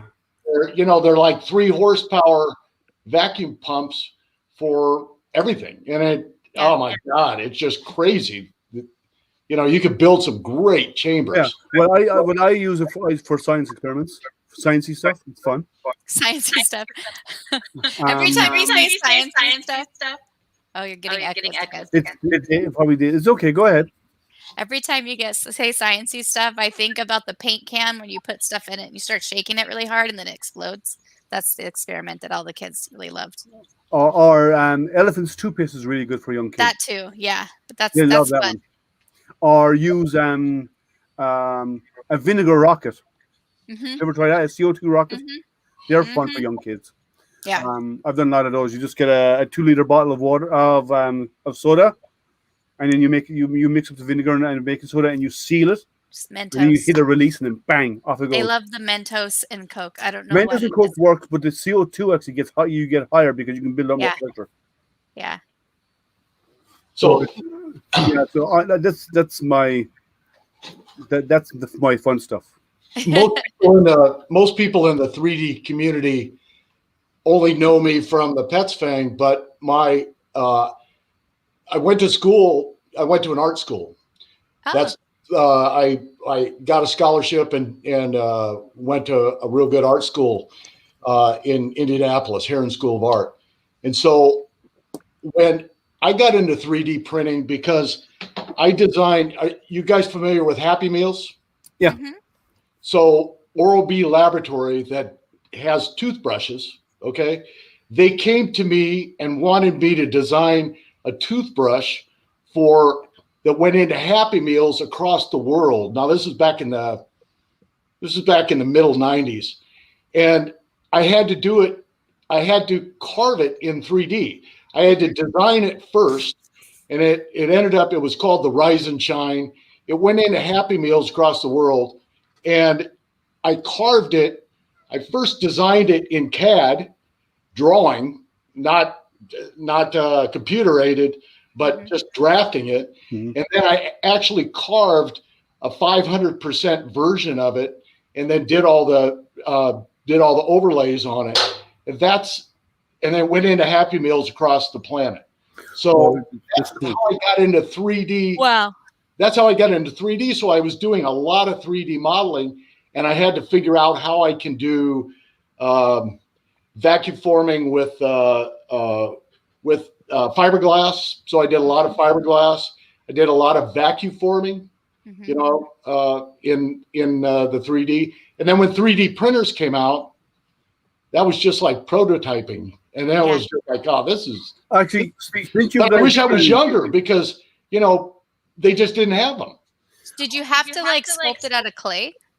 No, I ended up carving it out of wood. Okay. And then I finished it. In plaster, so it would have a very smooth finish. And then I put resin on that, and then I painted it so it looked like the Rise and Shine was. It had a picture of Ronald McDonald, and he was waking up in the morning, and then it had clouds, and it had a little bird that was waking up. I remember those. Had a little remember that somehow. Yeah, and so I had to make it look like plastic, and then I had to put bristles in it. So I could, and I had a book that thick from McDonald's that everything that I had to, I had to design Ronald McDonald within this framework and these colors, and you know, he had to have these type of gloves on, and yeah, it was bizarre. But it was a blast. I have a question for you, Dave. You know, I did the Hoover Presidential Library logo, Indianapolis Bicentennial. I've had some pretty good, and then I had a graphic arts business for, I don't know, years and years and years. I have a question for you, Dave. If vacuum forming, would vacuum forming work with these? Absolutely. Yeah. Because I was thinking of using these as masters. Yeah. And if I can build a vacuum form and it can bring out all of this detail and I just make a half sphere, I can just vacuum form them and be done with it. And it'll go cold and become solid. Is there like a maker space nearby you somewhere that you could get it vacuum? The hell with that. I'll build it. If I'm going to do it, I'll make one. We just go to like local places and they'll do it. Not right now, but like no, I'll make one. Because you've got the little knobs on that surface, you may have to put holes on the surface so that the vacuum will suck to the perimeter of those little tits that are coming out of the sphere. Okay. But it would not be hard at all. What about the small stuff though? These lines, these guidelines that are these tactile arrows and stuff, they're about 1.5, maybe 2 millimeters tall. As long as your surface is airtight, it's going to pull. Well, these are plastic, so. Okay, I might get into building one then, so because I want to test it out. If I can make a good vacuum form of those, then just trim them off. That like I can make them and not having to 3D print them, because 3D printing those takes a long time. If I use that as a base, I can vacuum form them in a couple of minutes each. Yeah. Well, it takes a little longer than that. I know, but you know what I mean, right? It's a lot. It's not longer. It would be a lot less materials too to have to do that. It would and be I wouldn't have to spend days and days and days printing it. I can just. No, and you might be satisfied with just the results you could get with what you have. You know, it might. You might have a little bit of a radius where it pulls down around those, but that might be okay. There's a way to fix that, though. There's a way to fix that. If I cut around the base of this and raise it by about 1 inch, it'll come down and then splay out in that last 1 inch, right? So if I raise the dome up higher, it'll mold around the dome. So the part I cut molding around the dome is not going to be a problem. It's going to be sucking around those little areas that are raised. The bumps. They're going to have a little radius on them. So as it sucks down, the plastic is not going to want. Now, when you're vacuum forming, if you put little holes right around those areas, the vacuum actually will suck that right to those. So I'd have to drill through all the way out through the base, because these are not hollow. All the way to the base. And then the base is going to have to be airtight to the vacuum form base, the base of your sphere. Yeah, I might explore it, because if I can do them that way, I can manufacture way faster. Do you know Matt that was doing the car, the Ghostbusters car? No. Matt Sangua, his username is Sanguilit, or anyway, Matt bought a real nice vacuum forming machine, a large one that would actually do yours, and it was fairly reasonable ish, They're talking about using a magnifying glass killing the ants. See, you used to use a magnifying glass, and I did a little bit of that. No, I just put gasoline on him and lit him No, on for me, it was bad. felting roofs. When you're out felting roofs, you'd have a blowtorch. Yeah, you just torch them. Come down and blowtorch to the sidewalk when you see the ants down there. It was so sad. Oh, you guys are so mean. Yeah, I know. You started fires. You know you have. No, I was the guy. I was a kid that thought that it was cool to use the magnifying glass. Yeah, that's what old curmudgeon was saying. Oh, yeah. Yeah. Oh, I've done both. Oh. Yeah, Because I cut the middleman out, just poured the gas on it and lit it. It's fine. Yeah, no. When I was younger, like I was working doing construction, helping my dad, my father. So there was always a blowtorch somewhere with a propane tank and a blowtorch. So Oh yeah. Did you see the YouTube video where they took the molten aluminum and poured it into an ant colony? yes, And they pulled and it then out. built around it. to let it go Yeah. cold and dig it out. Okay, Yeah. well, that killed a bunch of them, but Yeah. that was pretty That was amazing. cool. It is. Yeah. Yeah. That's the karma debt might be a little high for doing stuff like that. I'm still paying off my karma debt, and I think Yeah. that's why it's -4 here. I think God is -4 and like 3 feet of snow. We've got so much snow. We haven't seen the ground for almost a month and a half. That is very odd. And we're like 18 inches over what we're supposed to have at this time of year. Well, we actually got snow this year, and we never get snow because we're in the desert. My dog, now I've got a huge golden retriever. She's 100 pounds, very big dog. She will not go out into the yard anymore because there's too much snow. So she just goes where I've removed snow, and that's where she poops. No, my dog likes the snow, but when it gets really cold, right now it's getting around zeros where it's hovering at nighttime, and Yeah. it's like come the middle or the end of February, we're probably going to get temps well into the negatives. Like last winter, most winters we get a week or so where we hit temps around -36, right? So it gets really bitter cold here at certain times of the year. Around February, end of February is where it happens. But when that happens, it's my dog. She loves the snow, but when it gets that cold, she gets her paws freeze. Oh God, yes. You see her limping a little bit. It's the big we can't do long walks because her paws freeze. Yep. No. Well, guys, I'm going to have to go. Yeah, it's 10 o'clock. Yeah. We're going to wrap up. Let's see if there's any last comments out there before we wrap guys, up. old curmudgeon, there's a dual thing. There's a dual 50-15 on there. So email me if you don't find it. Cancel last year. Oh, that's Kieran. Let's see. I use a propane torch at work.